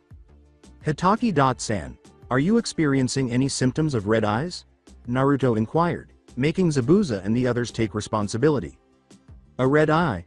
Zabuza said, somewhat incredulous, "Don't tell me the brat doesn't know what the Sharingan is." "That isn't just a case of red eye, Dobi," Sasuke declared, "it's one of the 3 great dojutsu." "A dojutsu that is part of my clan," Sasuke thought further. "Oh, so it's a super eye of some sort?" Confused, Naruto asked. Kakashi positioned himself in a fighting stance and watched Zabuza closely before saying, "I guess you could say that." Zabuza pulled his sword from the tree and said, "Okay, enough talking, time to get started." Then he vanished. "Where did he go, so quickly?" Sakura asked, looking around. Sasuke pointed to the water where they claimed Zabuza is standing with one arm raised and the other hand sealed, saying, "Over there. Get ready." As the fog began to thicken and spread around them, he said, "Hidden mist technique." The 3 genin immediately positioned themselves to protect Tazuna, with Sasuke in the front and Naruto and Sakura on either side of him. As tension increased and their vision was obscured, the genin could only hear their breathing and tried in vain to see through the most, but then they felt it. A sudden wave of killer intent hit them as soon as they heard Zabuza's disembodied voice. "There are 8 targets: collarbone, kidney, heart, jugular vein, lungs, liver, larynx, and spine. What a difficult choice. Tell me, do you have a preferred method of passing away?" As the genin started to shudder under the murderous intent aimed at them, he inquired. "Slow down. The person we are interacting with is an expert in the art of silent killing. Besides, I don't plan on letting you die anytime soon," Kakashi said, looking around the room. "If you let your guard down against him, you will be killed before you even realize it. I'll do everything in my power to keep you guys safe." Although they were still tense, the genin appeared to relax after he was finished, and their tension increased when they heard Zabuza laughing. As before, an image appeared in Naruto's mind. "Those are some bold words, Kakashi. Are you sure you can back them up?" He witnessed Zabuza's sword cleaving him and his group in two. Just as Zabuza entered their defense, Naruto grabbed Tazuna's wrist and yanked him away while biting back a curse. The two Junin were a bit surprised by this. "It appears that the Gaki sensed my presence. Not bad," Zabuza acknowledged. "Zabuza is a master of stealth, and this mist is too thick. How did Naruto find him?" Kakashi thought this as he hurried over to stab Zabuza with his kunai. As he transformed into water, Zabuza remarked, "Not bad but not good enough." It was just a water clone. Sasuke thought in a panic, knowing that the original was still out there. From behind, Zabuza swung his sword, severing the silver hair in half, and uttered the words, "Time to die, Kakashi." As blood flew through the air, he grinned, but when the blood turned to water, the grin turned to a frown. "Even in this fog, he managed to replicate my water clone." When Zabuza realized what had happened, he thought. As a kunai was positioned over the mist shinobi's throat, a voice from behind said, "Game over, Zabuza." He noticed it was Kakashi when he looked over his shoulder. Naruto muttered to himself, "I didn't even see him make any hand seals." Sakura exhaled a sigh of relief and thought, "Looks like it's over." However, they tensed when they heard Zabuza laugh softly. "Do you honestly think I'd go down this easily? Please, it will take more than some simple monkey tricks to bring me down. But I'll give credit where credit is due. You were good. Copying my jutsu while you were comforting your genin and then switching places with it without being detected. You used my own mist against me." Zabuza applauded as his eyes narrowed. They were shocked to hear a voice from behind them say, "It would fool a lot of people but not me." As the Zabuza in front of him turned to water, Kakashi glanced in time to see another standing directly behind him. As he dodged Zabuza's sword swipe, Kakashi thought, he used another clone. When Zabuza saw this, he retaliated with a powerful kick that sent Kakashi flying until he hit the water. Quickly focusing his chakra into his feet, Kakashi stood on the water and looked back at Zabuza only to find him missing. As he performed a series of hand seals, Zabuza said, "Bad luck that you landed on my playing field, eh Kakashi?" From behind. "When did he start to follow me?" Kakashi thought as he made a move to get away, but it was too late. Zabuza uttered the words, "Water release. Water prison technique," as the water encircled Kakashi and eventually ensnared him in a water dome. "You won't be able to escape from this," Zabuza said once his jutsu was completed. "Now that I have you where I want, I can take care of your little brats and the bridge builder. Once I finish them off, you're next." He uttered the words, "Water release. Water clone technique," as the water before him transformed into a perfect replica of himself. With a predatory gaze, the clone said, "All right, you little brats, it's time to see what happened when you face a true shinobi." The three genin were about to attack. "Everyone listen. Get Tazuna and get away from here. He has to stay here if he wants to keep a hold of me in this prison. His clone can only go so far before dispelling. Get out of here," Kakashi yelled from his cell. As he cautiously observed the Zabuza clone, Naruto remained silent. Should he try to flee after Kakashi's advice? As he recalled his moments with Kakashi, Naruto clenched his fist.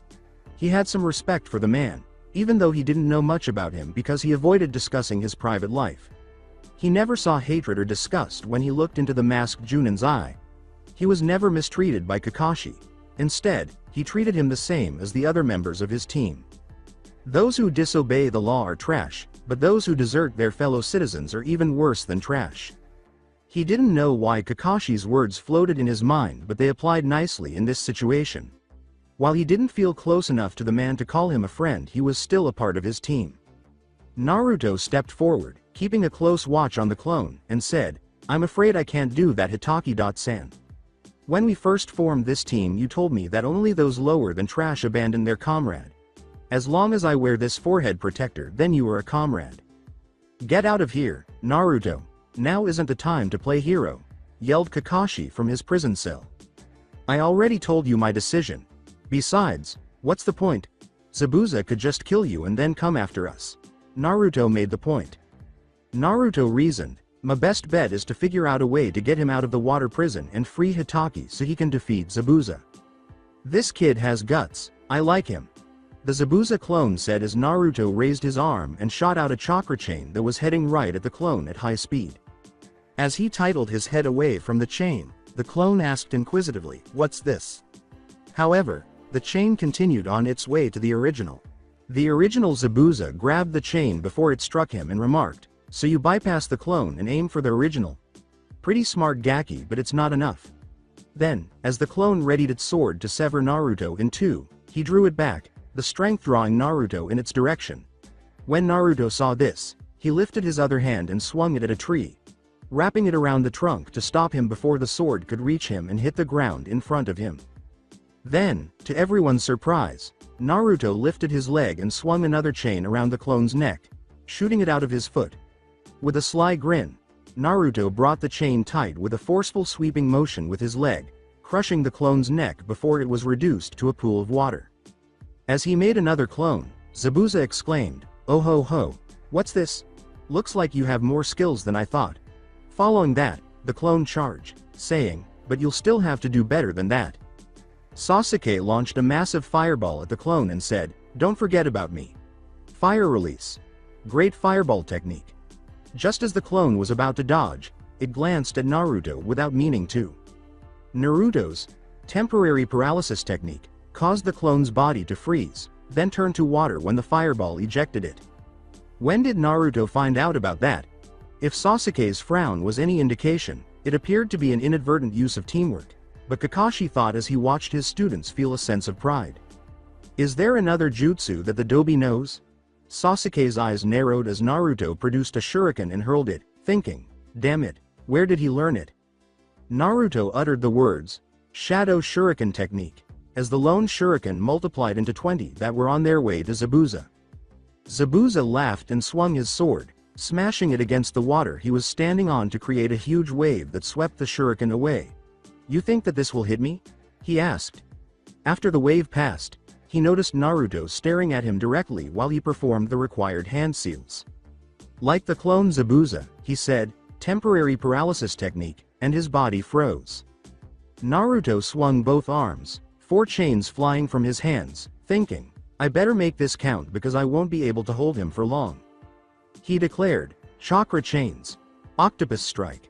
As soon as Zabuza was released from his brief paralysis, the 8 chains crashed into his right arm, shoulder, and side. Gra! Zabuza let out a painful grunt as he had to remove his arm from the water prison.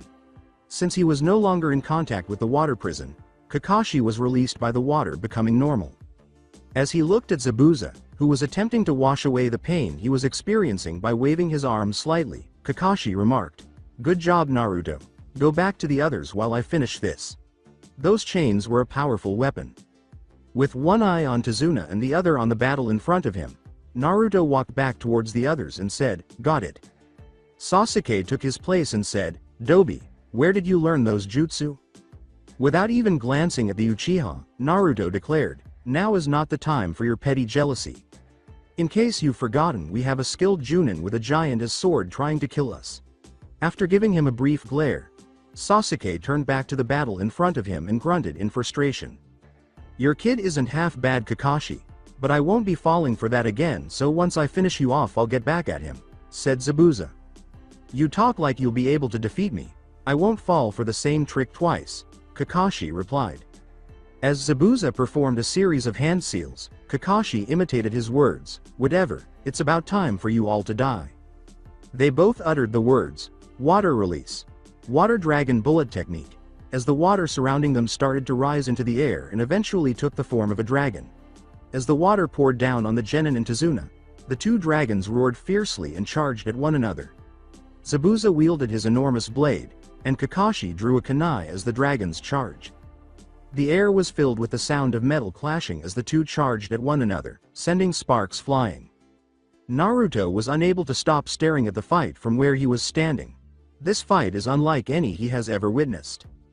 As he watched Kakashi block Zabuza's sword strike and then punch the missing nin in the face, he thought, the speed of the hand seals, the strength of their jutsu, the speed and strength they fight with, I knew it took a lot to be Junin, but this is.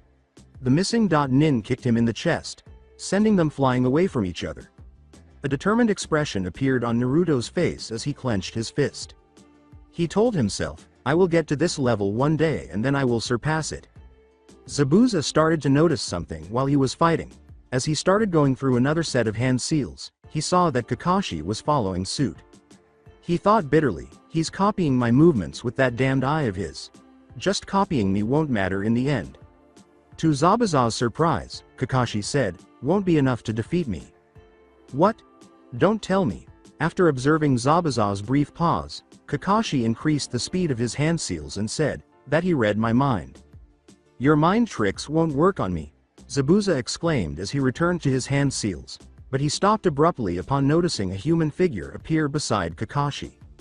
When he saw the figure transform into himself, he thought, what the hell?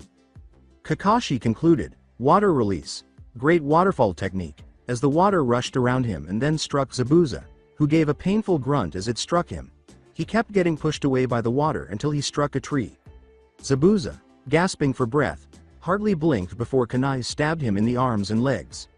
Glancing around, he noticed Kakashi pinning a kunai around his finger on the branch of the tree he had collided with. It looks like it's the end of the line for you, demon. Kakashi responded. Zabuza was about to say something, but as he fell to the ground, his vision turned black and his words died in his throat. Naruto asked in confusion, what happened?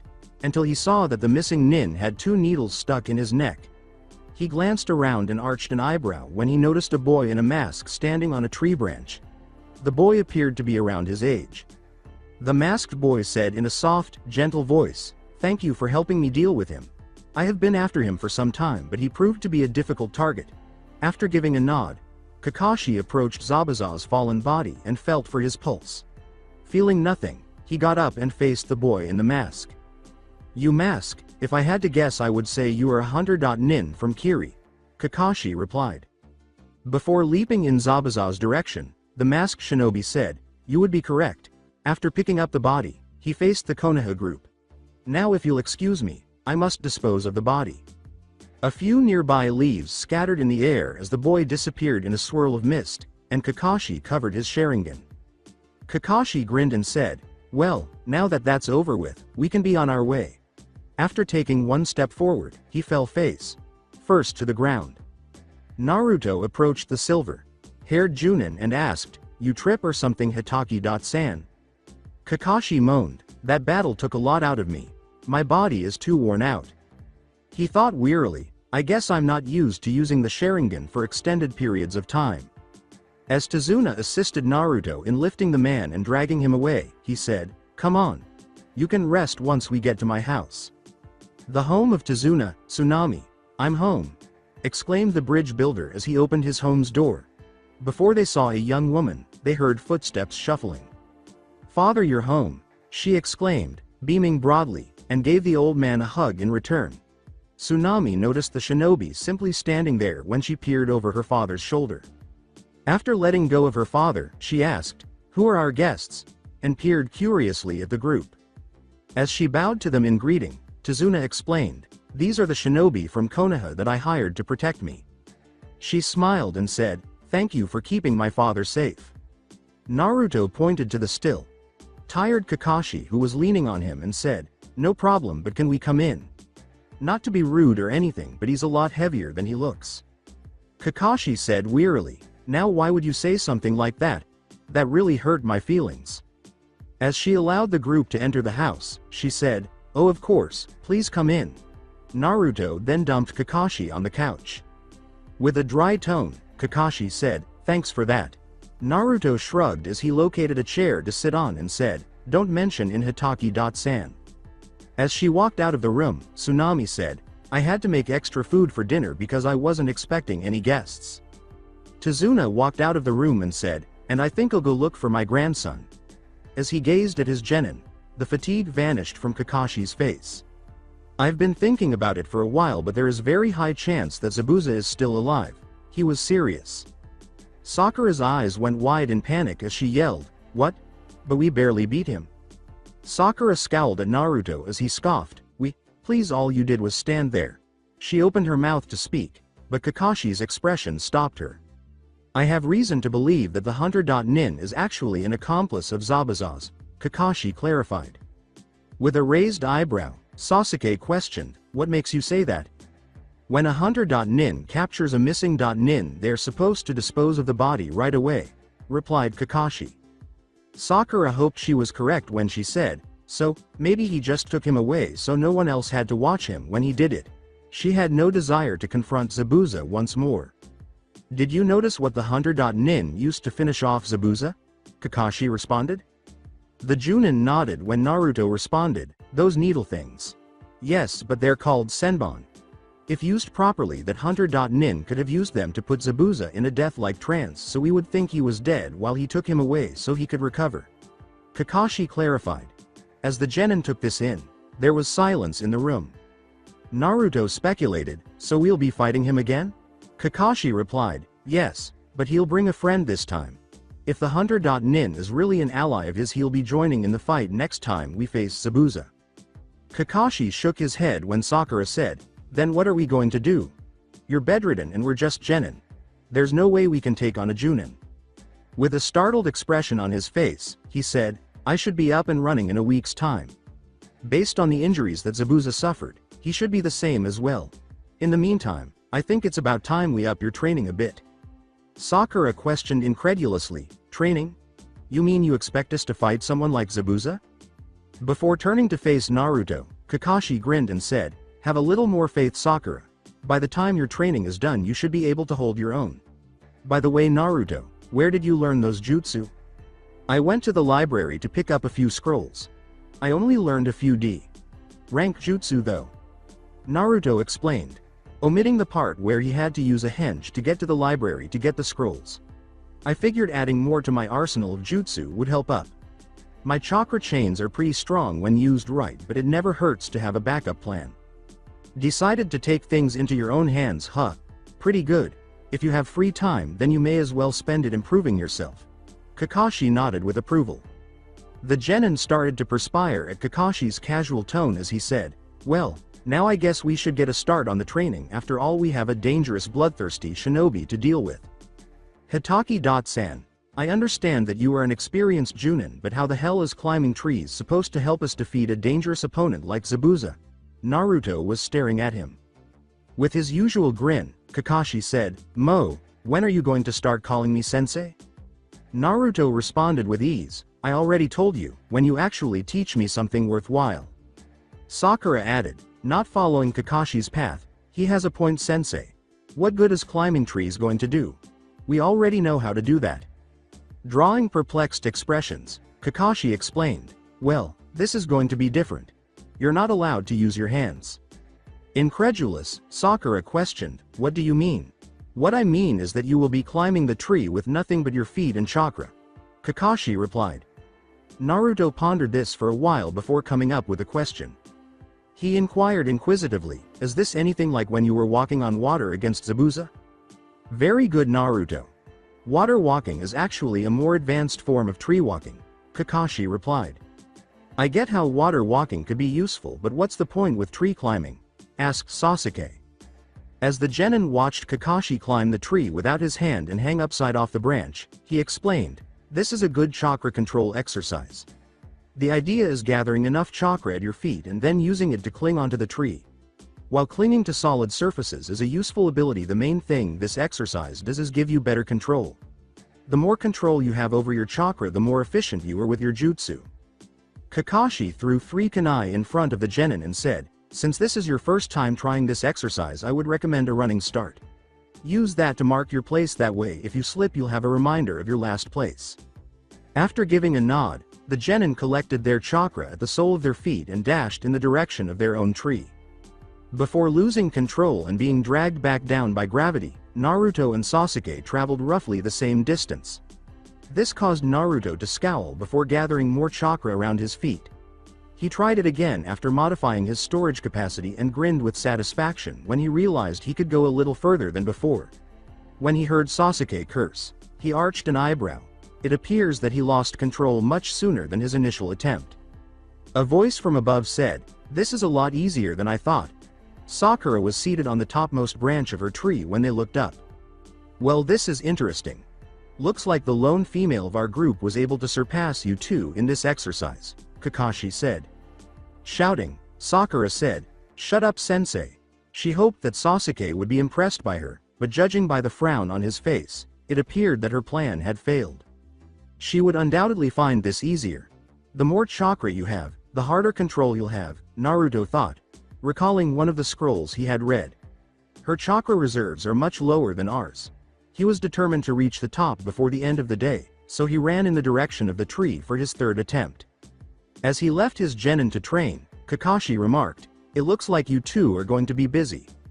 Sakura, you can stay here and continue to practice, or you can escort Tazuna and keep an eye on him while he works on the bridge." Having grown bored, Sakura left Naruto and Sasuke to watch Tazuna at the bridge location.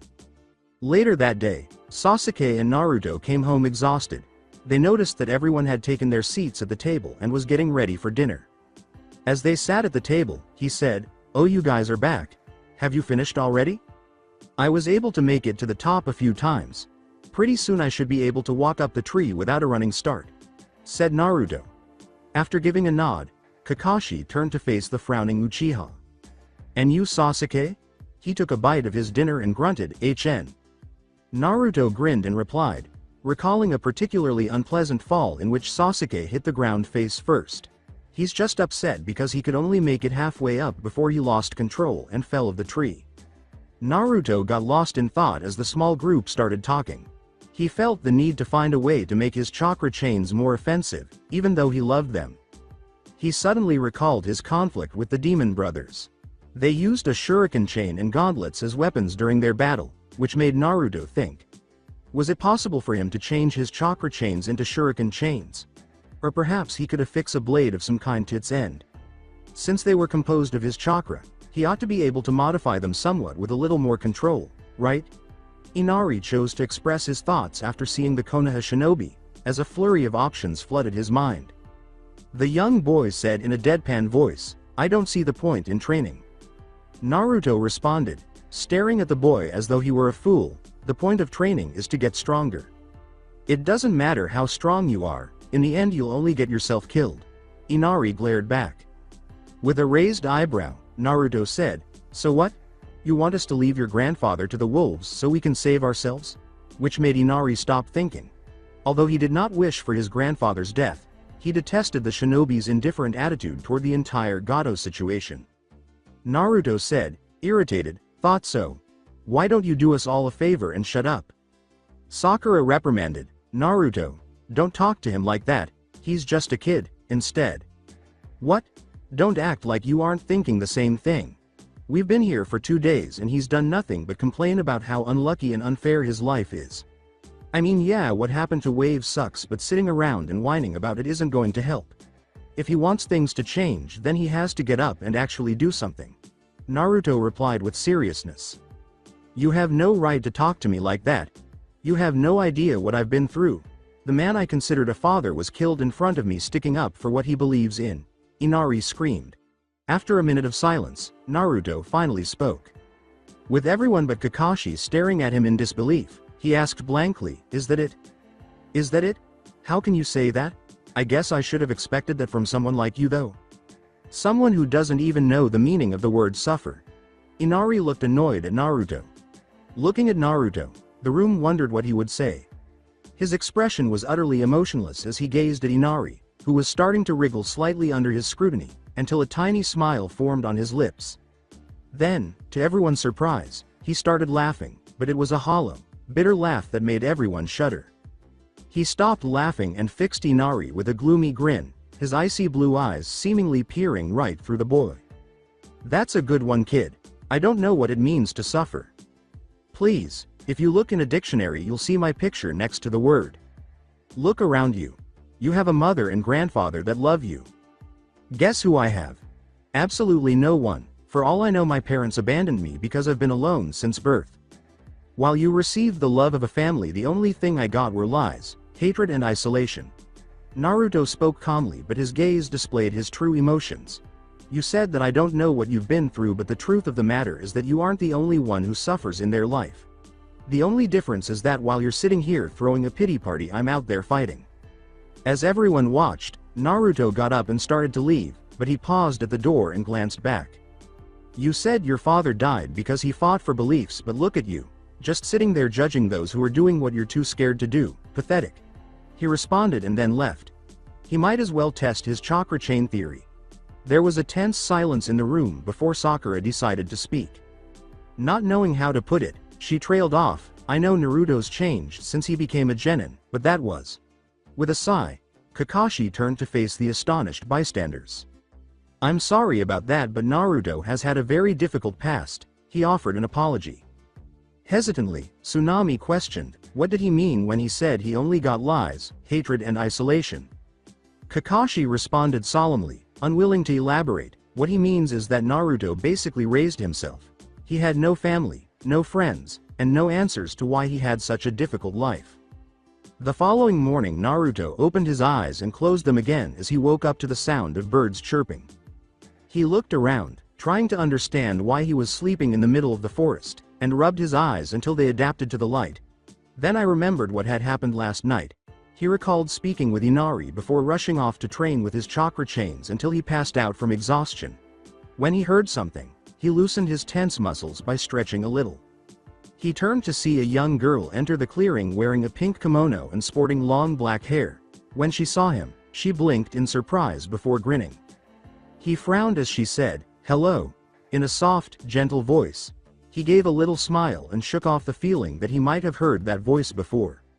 She knelt down and he returned the greeting, "Hello there."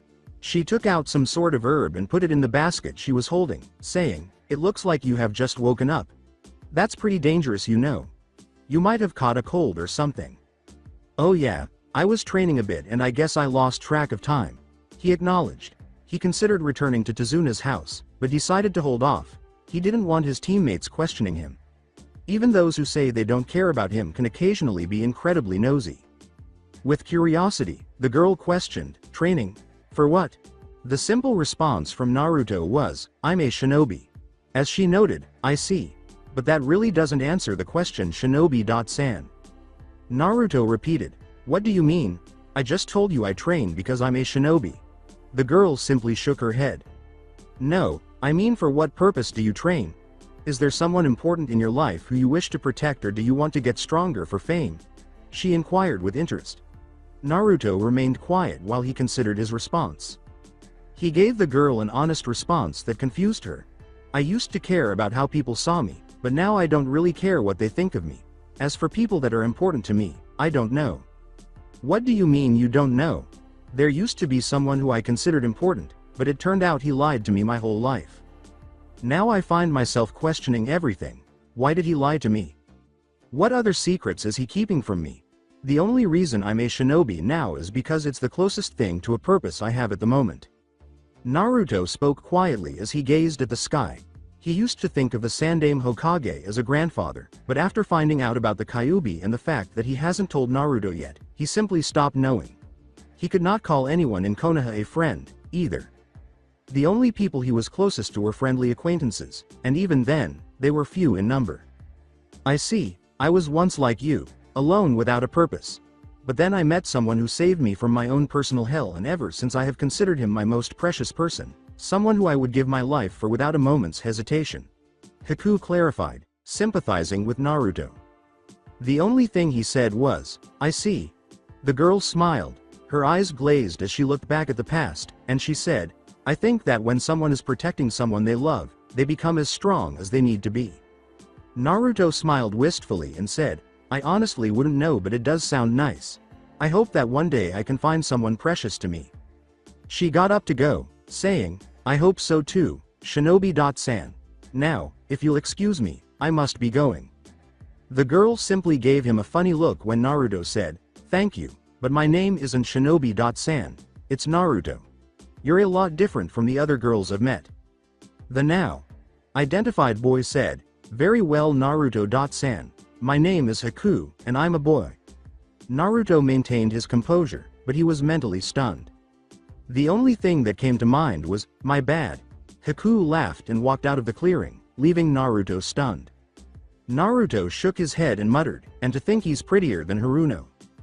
Days later, at Tezuna's house, Naruto was sleeping at the moment because he had overdone his training the night before. Tazuna went with the rest of his team to keep an eye on him while he worked on the nearly finished bridge. He did, however, awaken when he heard the loud crash. He got out of bed, walked out of the room, and went to look around. His eyes narrowed at the sight before him as soon as he walked into the room. Two thugs with swords strapped to their hips stood in front of him. While one of them was tying Tsunami's hands behind her back, the other was grinning cruelly at a shaken Inari. As Inari watched helplessly as these men restrained his mother and took her to an unknown location, tears welled up in his eyes. Inari appeared to have plucked up the courage to look at the men defiantly just as Naruto was about to move. He glared at them and yelled, "Let go of her." Then, after glancing at him and then at one another, the two men burst out laughing. One of them fingered the hilt of his sword and said, "Scram, kid. We only need one hostage and I'm in a good mood. Beat it while you're still alive or I'll gut you where you stand." Do they require a hostage? Are Zabuza and Gato with them? With his eyes narrowed, Naruto prepared to strike when the time came. With no regard for his personal safety, Inari yelled, "No, I won't just stand by and let you take my mother away," and charged at the two men who smirked with laughter. Tsunami cried out in terror, "Inari, no," as one of the men pulled out his sword. As he was about to slash, he said, "Can't say I didn't warn the kid." Then, with enough force, he felt something slam against his wrist, forcing him to drop his sword. "What the hell?" he exclaimed, glancing around and making the mistake of forgetting about Inari. The young boy continued to charge until he reached the man, oblivious to what had happened. He punched the man as hard as he could, right between the legs, while cocking his fist back. He fell on his knees, the corners of his eyes watering, and said, "Gra," in a high-pitched scream. Before he noticed a glinting light, the other man exclaimed, "Oi, what the hell just happened?" He noticed that it was a silver chain reflecting sunlight, and that the chain was directly aimed at him. He took a step back and let out a painful scream as the chain smashed into his jaw before he could react. As he watched the two swordsmen, Naruto leaned against the whale and spun a chakra chain around, saying, "Picking on a defenseless woman and her child, how pathetic." "Bastard!" exclaimed the man on his knees, clearly still shaken by Inari's assault. "You'll pay for that," yelled the other, drawing his sword and throwing himself forward. With a sigh, Naruto dodged the blade and then delivered a sweep kick that sent his opponent sprawling to the ground. After kicking him until he was on his stomach, Naruto grabbed the back of his head and slammed him against the ground repeatedly until he fainted. As he fired a chakra chain that encircled the neck of the last thug, Naruto remarked in a bored voice, "One down." Before the thug blacked out from lack of oxygen, Naruto tightened the hold it had by pulling the chain. He went over, drew a kunai, and cut the ropes that held Tsunami in place after dispelling the chain. Now that she was free, she ran to Inari and gave him a strong hug while inquiring about his well-being. Naruto looked at the boy with a raised eyebrow and said, "Not bad, kid. Mind telling me the change of heart? If I remember correctly, you said it was pointless to fight back, but that's exactly what you just did." After being released from his mother's grasp, Inari appeared to be lost in thought as he glanced down before turning to face Naruto. But unlike the last time, he had hope and determination in his eyes. "You were right. I was always so proud of my dad, but look at how I honor him. Instead of following his footsteps, I just sit around, complain and insult anyone who's brave enough to do what I'm too scared to do." He stopped and pondered the next step. "I already lost my father, and the worst part was that I just stood by and let it happen. Then the same thing was going to happen to my mom. I won't let that happen again.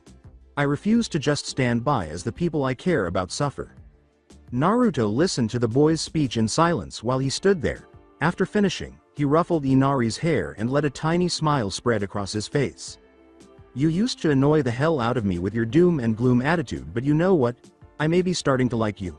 Look after your mom while I go to the bridge and make sure your grandfather's alright," Naruto said prior to leaving the house.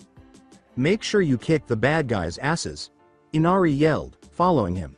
Before he fled, Naruto shook his head and laughed. After a moment of silence between mother and son, Inari spoke softly. While continuing to stare in the direction that Naruto was running, Inari remarked, "I used to think this was hopeless, but there's something about Naruto that makes me can't help but feel hope." As she saw hope for the first time in a long time shine in her son's eyes, Tsunami smiled warmly and said, "I know." Bridge shinobi were engaged in combat on the bridge at the moment, and the area was shrouded in a dense fog. Zabuza and Kakashi were currently fighting in the deepest area of the fog, where it was impossible to see. Sakura was on guard by Dazuna, while Sasuke was engaged in combat with the Hunter. Nin off at the opposite end of the bridge, where it was still visible. With a kunai in hand, Sasuke slashes at the Hunter. Nin, who moves aside and then drives his knee into Sasuke's stomach before striking his chin with an open palm. Sasuke grunted in agony and stumbled to his feet. The Hunter. Nin then delivered a sweep kick and a second kick to the chest, which sent the Uchiha flying. But the Hunter. Nin wasn't finished. He passed through several hand seals. Sasuke was met with the sight of thousands of water needles when he finally stood up again. As the needles rushed toward Sasuke, he uttered, "Sensatsu Suisho, 1,000 flying water needles of death." Sasuke cursed and gathered chakra in his feet, which allowed him to dodge the needles before they turned him into a pincushion with a sudden burst of speed. The Hunter Nin said, "Impressive, it seems like you've improved from the last time I saw you." While throwing multiple shuriken, Sasuke glared and said, "Don't underestimate me." When the Hunter. Nin saw this, he moved to avoid being struck, but to his surprise, he felt steel against his neck. The Hunter. Nin noted calmly, "You were able to get behind my guard." Sasuke smirked and repeated, "Like I said, don't underestimate me." However, his opponent's transformation into water and subsequent fall to the ground erased the smirk from his face. A water clone? With wide-eyed thoughts, Sasuke felt a foot strike his jaw. It was the Hunter. Nin who said, "I think the problem is you're overestimating your own skills." Sakura shouted, "Don't you dare talk to Sasuke-kun like that," as she hurled a kunai at the Hunter. Nin, who caught it with ease. As he threw the kunai back at Sakura, who yelled in surprise and blocked the incoming knife, the Hunter. Nin remarked, "If you shouted like that you just bring attention to yourself. I think it's about time I end this," the masked shinobi said as he went through the necessary hand seals as the water around them began to rise. Zabuza versus Kakashi. Zabuza swung his sword, which Kakashi barely avoided, and taunted, "What's wrong, Kakashi? Worried about your brats? If it wasn't for the damned mist then he would be able to fight more efficiently, but looks like he wasn't that lucky." In actuality, he was concerned. He recently experienced a surge in chakra, and he had a gut feeling that things would become much more challenging for Sakura and Sasuke. "Not really. You shouldn't underestimate them. They're stronger than they look. Kakashi deceived you. It would be preferable if he didn't express his worry and let Zabuza take advantage of it." Zabuza's voice cut through the fog, "Maybe, but just like your kids, my kid is full of surprises too." Kakashi said, catching movement with his Sharingan, "Well, if what you say is true then I guess the best course of action is to take you down and then your friend." When he heard the sound of metal crashing, he threw a few shuriken in that direction. Without a doubt, Zabuza used the butcher knife he refers to as a sword to block his attack. Zabuza appeared behind Kakashi, ready to slit him in two. "You talk as if you actually have a chance against me. Your Sharingan won't be able to help you this time." As soon as he heard this, Kakashi dodged the sword and kicked Zabuza in the chest with a mule. Before the mist appeared to have thickened even more, if at all, and Kakashi could hardly see his hands in front of him, Zabuza taunted, "Lucky shot, but back to your earlier comment. Even if by some off chance you do beat me, chances are your students will be lying dead covered in a pool of their blood." The silver-haired Junin thought, "Hang on guys, hopefully Naruto will be there to give you some backup." He pushed the idea of his genin from his mind. He had to give his opponent his whole attention if he hoped to defeat Zabuza. Sasuke versus Haku. Sasuke watched in disbelief as the surrounding water started to take shape. The water froze and the temperature dropped around them, trapping him in the center of a dome of ice mirrors. "Makio Hyosho, demonic mirroring ice crystals," he said calmly as he approached one of the mirrors. To the surprise of everyone observing, he walked into it, and his reflection spread into the other mirrors. The Hunter. Nin pulled out a senbon and remarked, "Now that this jutsu is active your chances of living is practically non-existent." Sasuke mockingly said, "Please, I was able to dodge your last jutsu, what makes you think this one can hit me?" But his mind was elsewhere. "Ice? Ice is something I've never heard of. A Kekai Genkai, is that right?" He squinted as he thought. The Hunter. Nin said, "You call that speed? Allow me to show you real speed." Then Sasuke was suddenly the target of what felt like an unending barrage of senbon. Sasuke-kun! Sakura exclaimed, her eyes wide with worry as she saw her crush scream in agony from the constant needle stabs. After the needle attack was over, Sasuke thought, what the hell was that? They're just reflections. How was he able to hit me from all directions? As the numerous reflections gazed at Sasuke, who was glaring defiantly, the hunter.nin remarked, you can make this easier for yourself if you just surrender. As he went through some hand seals, he remarked, an Uchiha never surrenders. Sasuke inhaled deeply and then exhaled, thinking, these mirrors are made of ice and the best way to take down ice. He uttered the words, Kaiten, Gokakyu no Jutsu, fire release, great fireball technique, and let loose a massive stream of flames, grinning with satisfaction that he had succeeded, but then frowning when he realized his flames had done nothing. The hunter.nin noted, it will take more than those small flames to break my mirrors.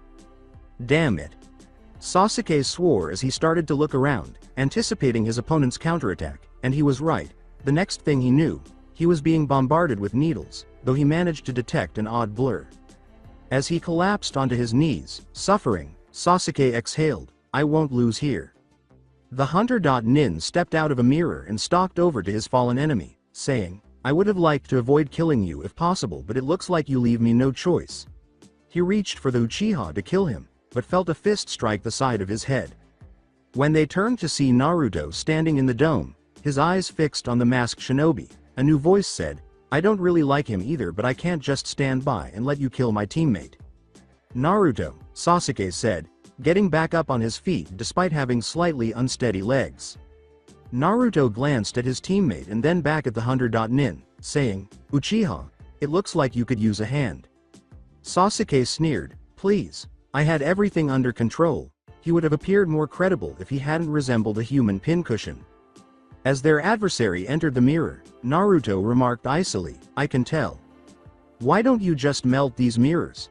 You know fire jutsu. Sasuke rolled his eyes in response to Naruto's question. Don't you believe I've tried that before? He asked angrily, but Naruto simply shrugged. You want my truthful response? Sasuke glared at him as he replied bluntly, I thought you were too busy getting your ass kicked to think of it. What was that? He yelled.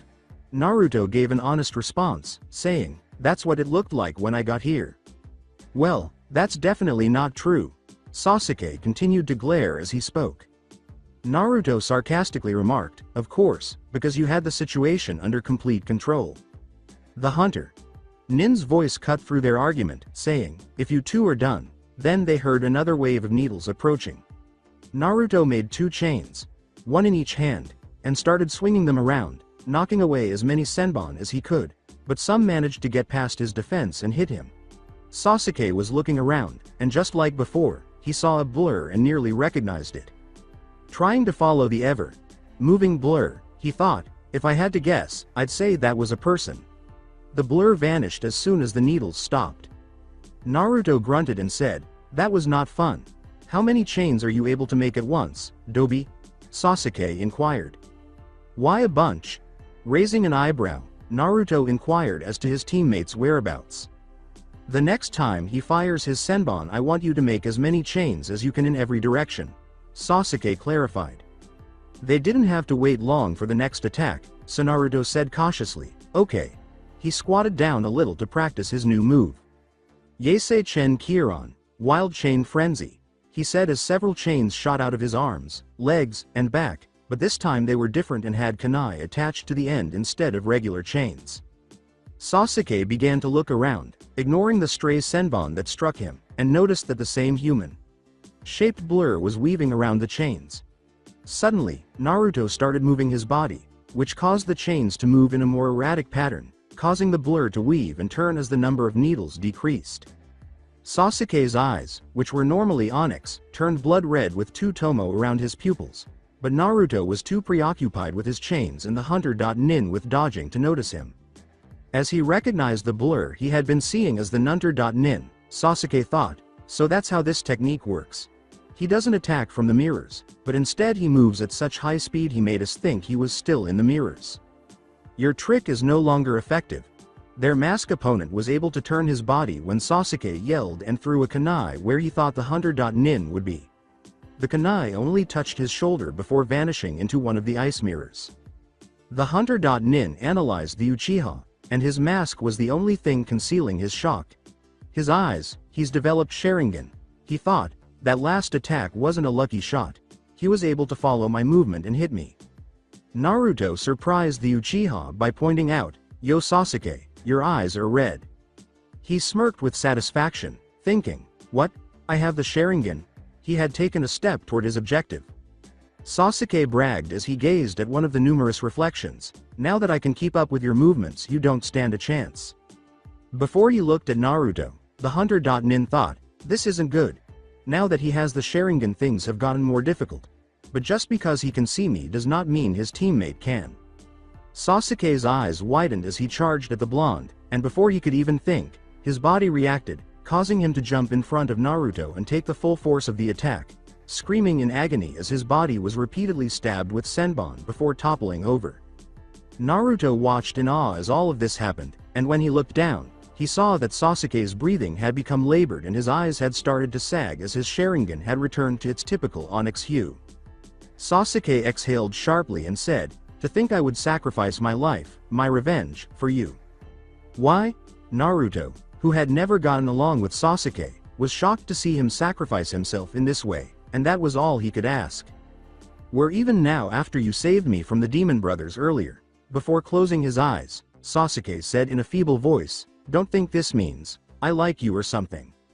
Is this your first time witnessing the death of a comrade?" As he entered his mirror, the hunter.nin said, "Even though it is painful, it is still part of the shinobi path," but Naruto was not listening. He continued to look at Sasuke's motionless body with a blank expression, unsure of how to react because he had never met someone who would risk their life for him in the same way that Sasuke did, and they didn't even like each other. How was he supposed to react? He still didn't like the Uchiha, he was too conceited for his own good, but he began to respect Sasuke more. The hunter.nin had more experience, speed, and dangerous techniques than he did, so none of his attacks could match these ice mirrors. When he heard this, he mentally cursed his predicament. The last thing he needed was another enemy, so he looked around to see if anyone else was present when a dark-sounding voice said, "Pathetic." He had no idea where the voice was coming from. The voice spat out the word Uchiha with such hatred that Naruto couldn't help but flinch. To think my container would be so weak that he needed to be rescued by a Uchiha of all things. Naruto turned to face his masked adversary to check if he had heard the voice, but it appeared that he had not. Trying not to lose his temper, he thought, "What's going on? Whose voice is that? Listen up, people. I'm not acting kindly in this situation." The voice said, "No, I am doing this because I am stuck with you and I refuse to be sealed in a weakling who needs a Uchiha to save his sorry-ass life." Naruto felt a surge of chakra, but it wasn't like normal chakra. Rather, it was darker, malicious, and demonic. Red chakra surrounded Naruto, who threw his head back and let out a primal roar as his wounds healed at a rapid pace. His nails sharpened until his hands resembled claws. His teeth sharpened until they resembled fangs. His spiky hair began to become more wild and untamed. His whisker scars grew darker and more noticeable, and then there were his eyes, which turned from blue to blood red with pupil slits, as if he were ordinary prey. What's happening? As he started to panic, the hunter.nin asked. Sakura and Tazuna together Kunoichi and the bridge builder both started to perspire nervously as this sense of dread pervaded the air. They had no idea what was happening, and when Naruto arrived to assist, the mist became so dense that they could only see what was directly in front of them. What on earth is happening? Not that Sakura was feeling any better after never having this experience before, but this feeling was too strong for a civilian like him, so Tazuna asked in a trembling voice. Before whispering to herself, the girl with the pink hair replied, I don't know. Please be safe Sasuke-kun. With Zabuza and Kakashi before his eyes widened in fear, Kakashi asked himself, this feeling. Is this one of Zabuza's tricks? No, it can't be. Has the seal broken? Zabuza felt the same thing Kakashi did and thought, what's this dark aura that's filling the air? It's much too foul to be Kakashi's doing. Kakashi thought, we're safe for now. The seal has weakened a little, but the fox hasn't broken out. He didn't have to take immediate action, though. Well, Zabuza, I'm afraid something has come up. How about we call it quits? Kakashi drew out a scroll and asked. How intriguing, Kakashi. What are your secret weapons? Zabuza's voice came from the fog and asked.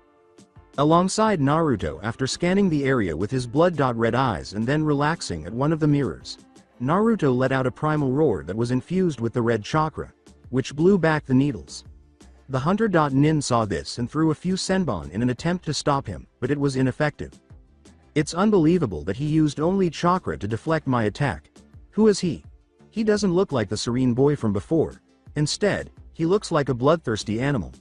Maybe it was a sneak attack, he thought as he hurried from mirror to mirror until he was behind the ferocious-looking blonde. It was in vain, though, as Naruto sensed the impending attack and leapt aside to avoid the blow before launching the chain, which wound itself around the masked shinobi's wrist. This time, the hunter Nin's wrist was coated in red chakra, which made it feel like fire, and he hissed in agony as he felt it burn. Gotcha now. Naruto smirked with his fangs and then pulled the chain hard enough to send his opponent flying in his direction. He cocked his fist back, but the most bizarre thing happened. His clenched fist began to change until it was black and felt much denser than before. Naruto took note of this and put it away before returning to the task at hand. With a fierce roar, he punched the hunter.nin with his black fist so hard that he smashed through a mirror, shattering it to pieces as he bounced off the ground until he came to a stop. As his mask broke to pieces, the hunter.nin exclaimed, "S. Such strength." He looked up to see Naruto stalking towards him, his red eyes glaring at him so intensely that he was immobile.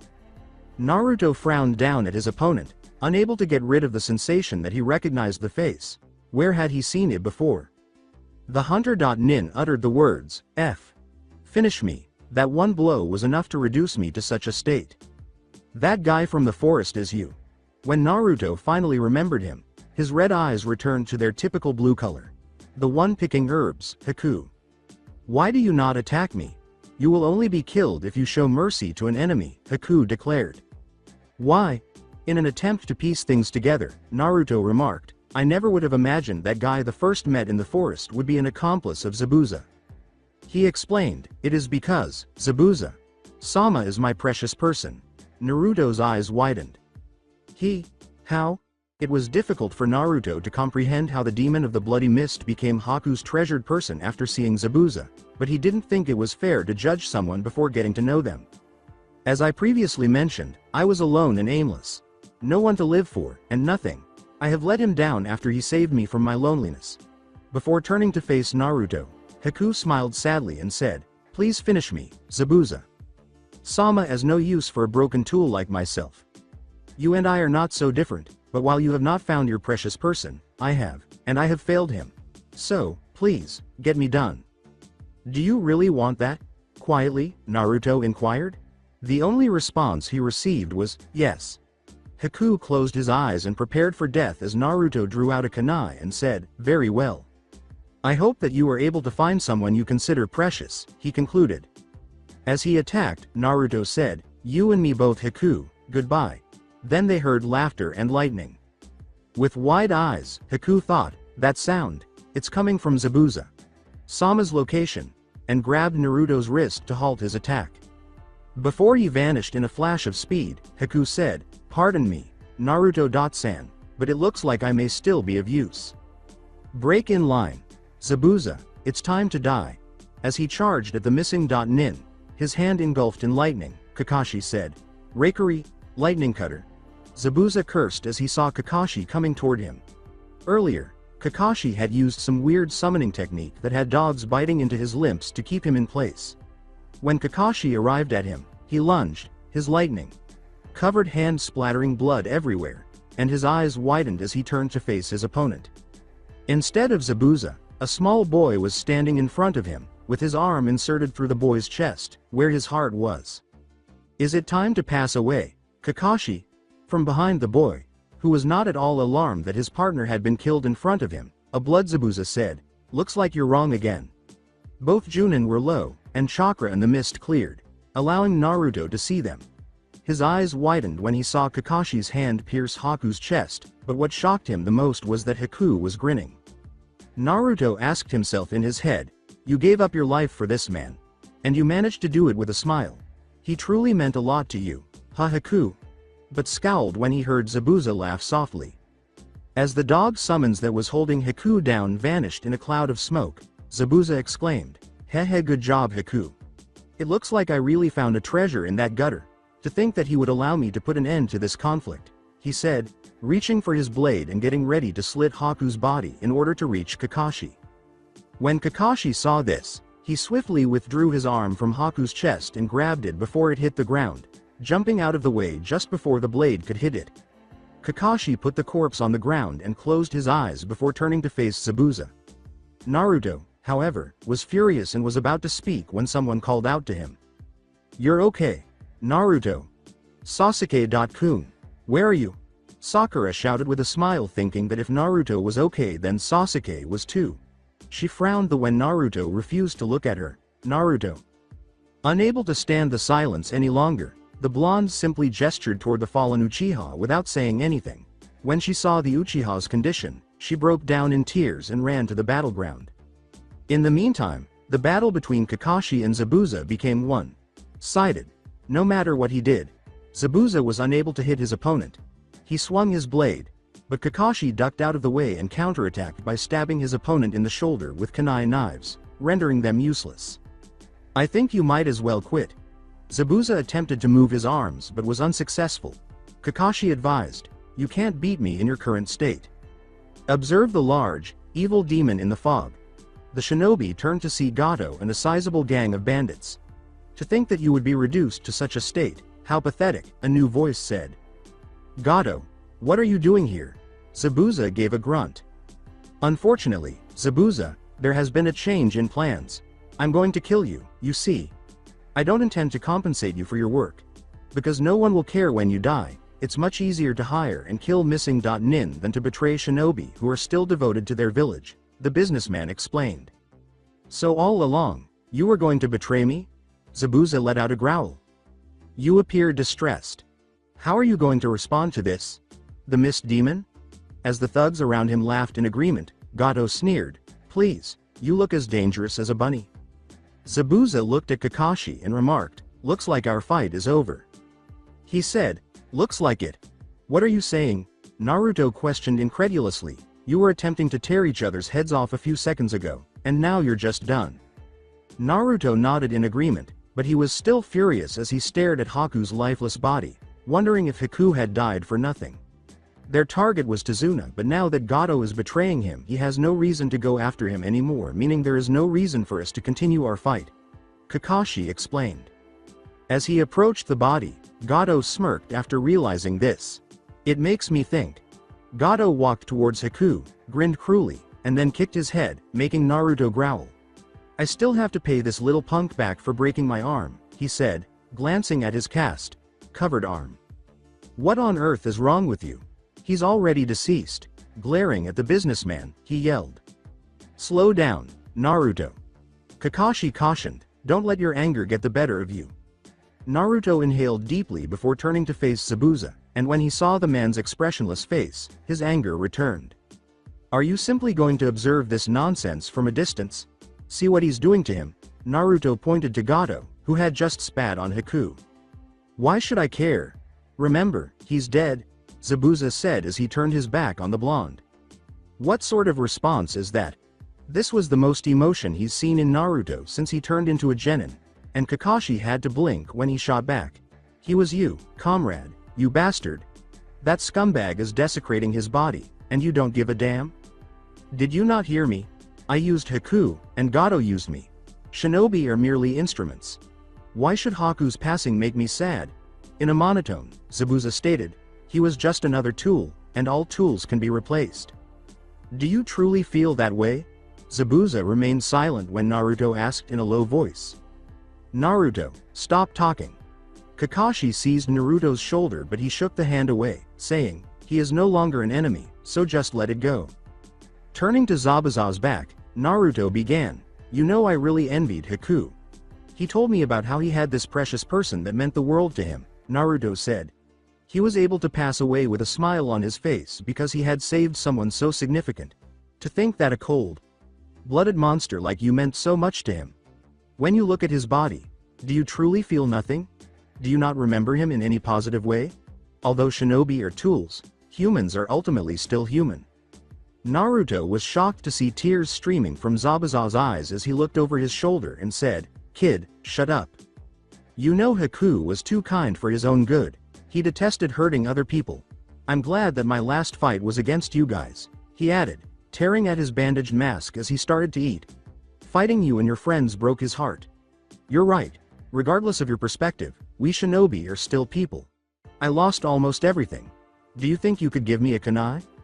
After drawing a kunai from his holster and hurling it at the missing nin, Naruto said, "Sure, here you go." Before his eyes fell on Gato, Zabuza glared at the gang of thugs and said, "Thanks. It's likely that I'm going to hell today, Gato, and I'll drag you down with me no matter what," and the demon of the mist charged after that.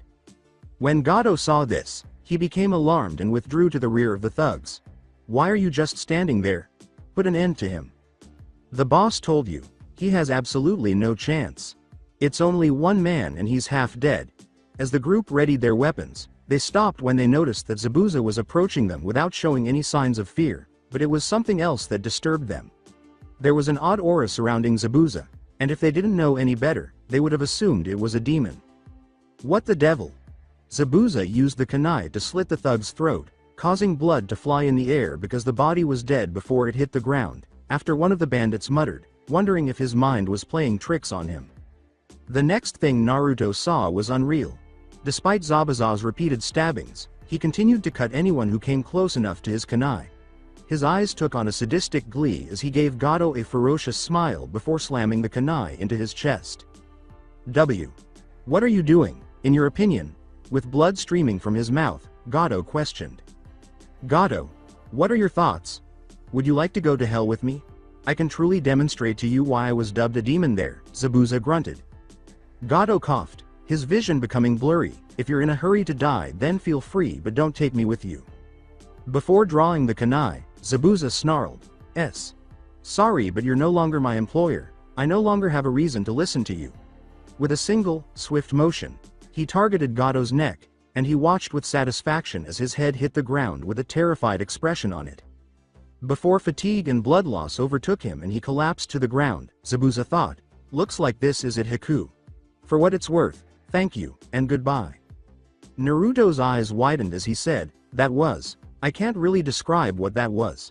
He wasn't alone, though, as the other bandits regarded the scene in shock before frowning.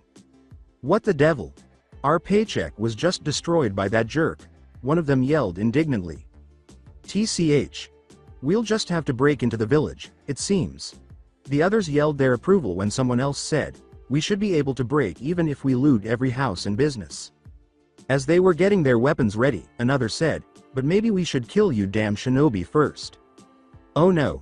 Do you have any ideas about how to handle this Hitaki-san situation?" Naruto inquired. Naruto muttered a curse as he raised his arms and prepared to make as many chains as he could to subdue as much as he could when an arrow shot through the air and pierced the ground directly in front of the bandit group. "I'm afraid I'm a little low on chakra at the moment." Tazuna appeared on the verge of tears upon witnessing his fellow villagers at last defending themselves, and Naruto's eyes widened as he looked over his shoulder to see Inari leading a group of villagers, each carrying varying quantities of weapons. "Inari, why in the world are you here?" A smile spread across the young boy's face as Naruto asked. "A hero's work never ends, you know." He chuckled before turning to face the bandits, whose confident expressions were replaced with ones of trepidation. "I thought coming around at the last minute to save the day would add to the suspense," he said. One of them murmured, "Oh shit. They outnumber us now. This is a mess. I don't intend to die today, but you guys are welcome to try and steal some cash." Another panicked, and the bandits quickly fled. Naruto sighed, "I guess this mission is finally over." Then he heard Sakura scream, and when he turned to face her, he noticed Sasuke sitting up, which made his eyes widen. Wasn't he dead? "You're still alive, Sasuke." Before giving the sleepy Uchiha a glomp, he heard Sakura yell. He whispered, "So you survived after all." He heard the same dark voice from earlier, which made him jump a little and caught Kakashi's attention. TCH. What a shame. I preferred it when he was lying on the ground dead. How are you, Naruto? He asked. Naruto blinked a little and then shook his head to get his thoughts straight. Yes, I believe I do, but I'm a little worn out. The Junin nodded in agreement as Naruto remarked. This whole thing has been pretty stressful. Comprehensible. Things ought to go smoothly now that Gato has been disposed of, he stated. Despite his absent-minded nod, Naruto was still unable to shake that voice. He asked himself, what's going on? What was that voice? What was that chakra from earlier? That's it for today. I hope you guys enjoyed this great story. See you in the next one.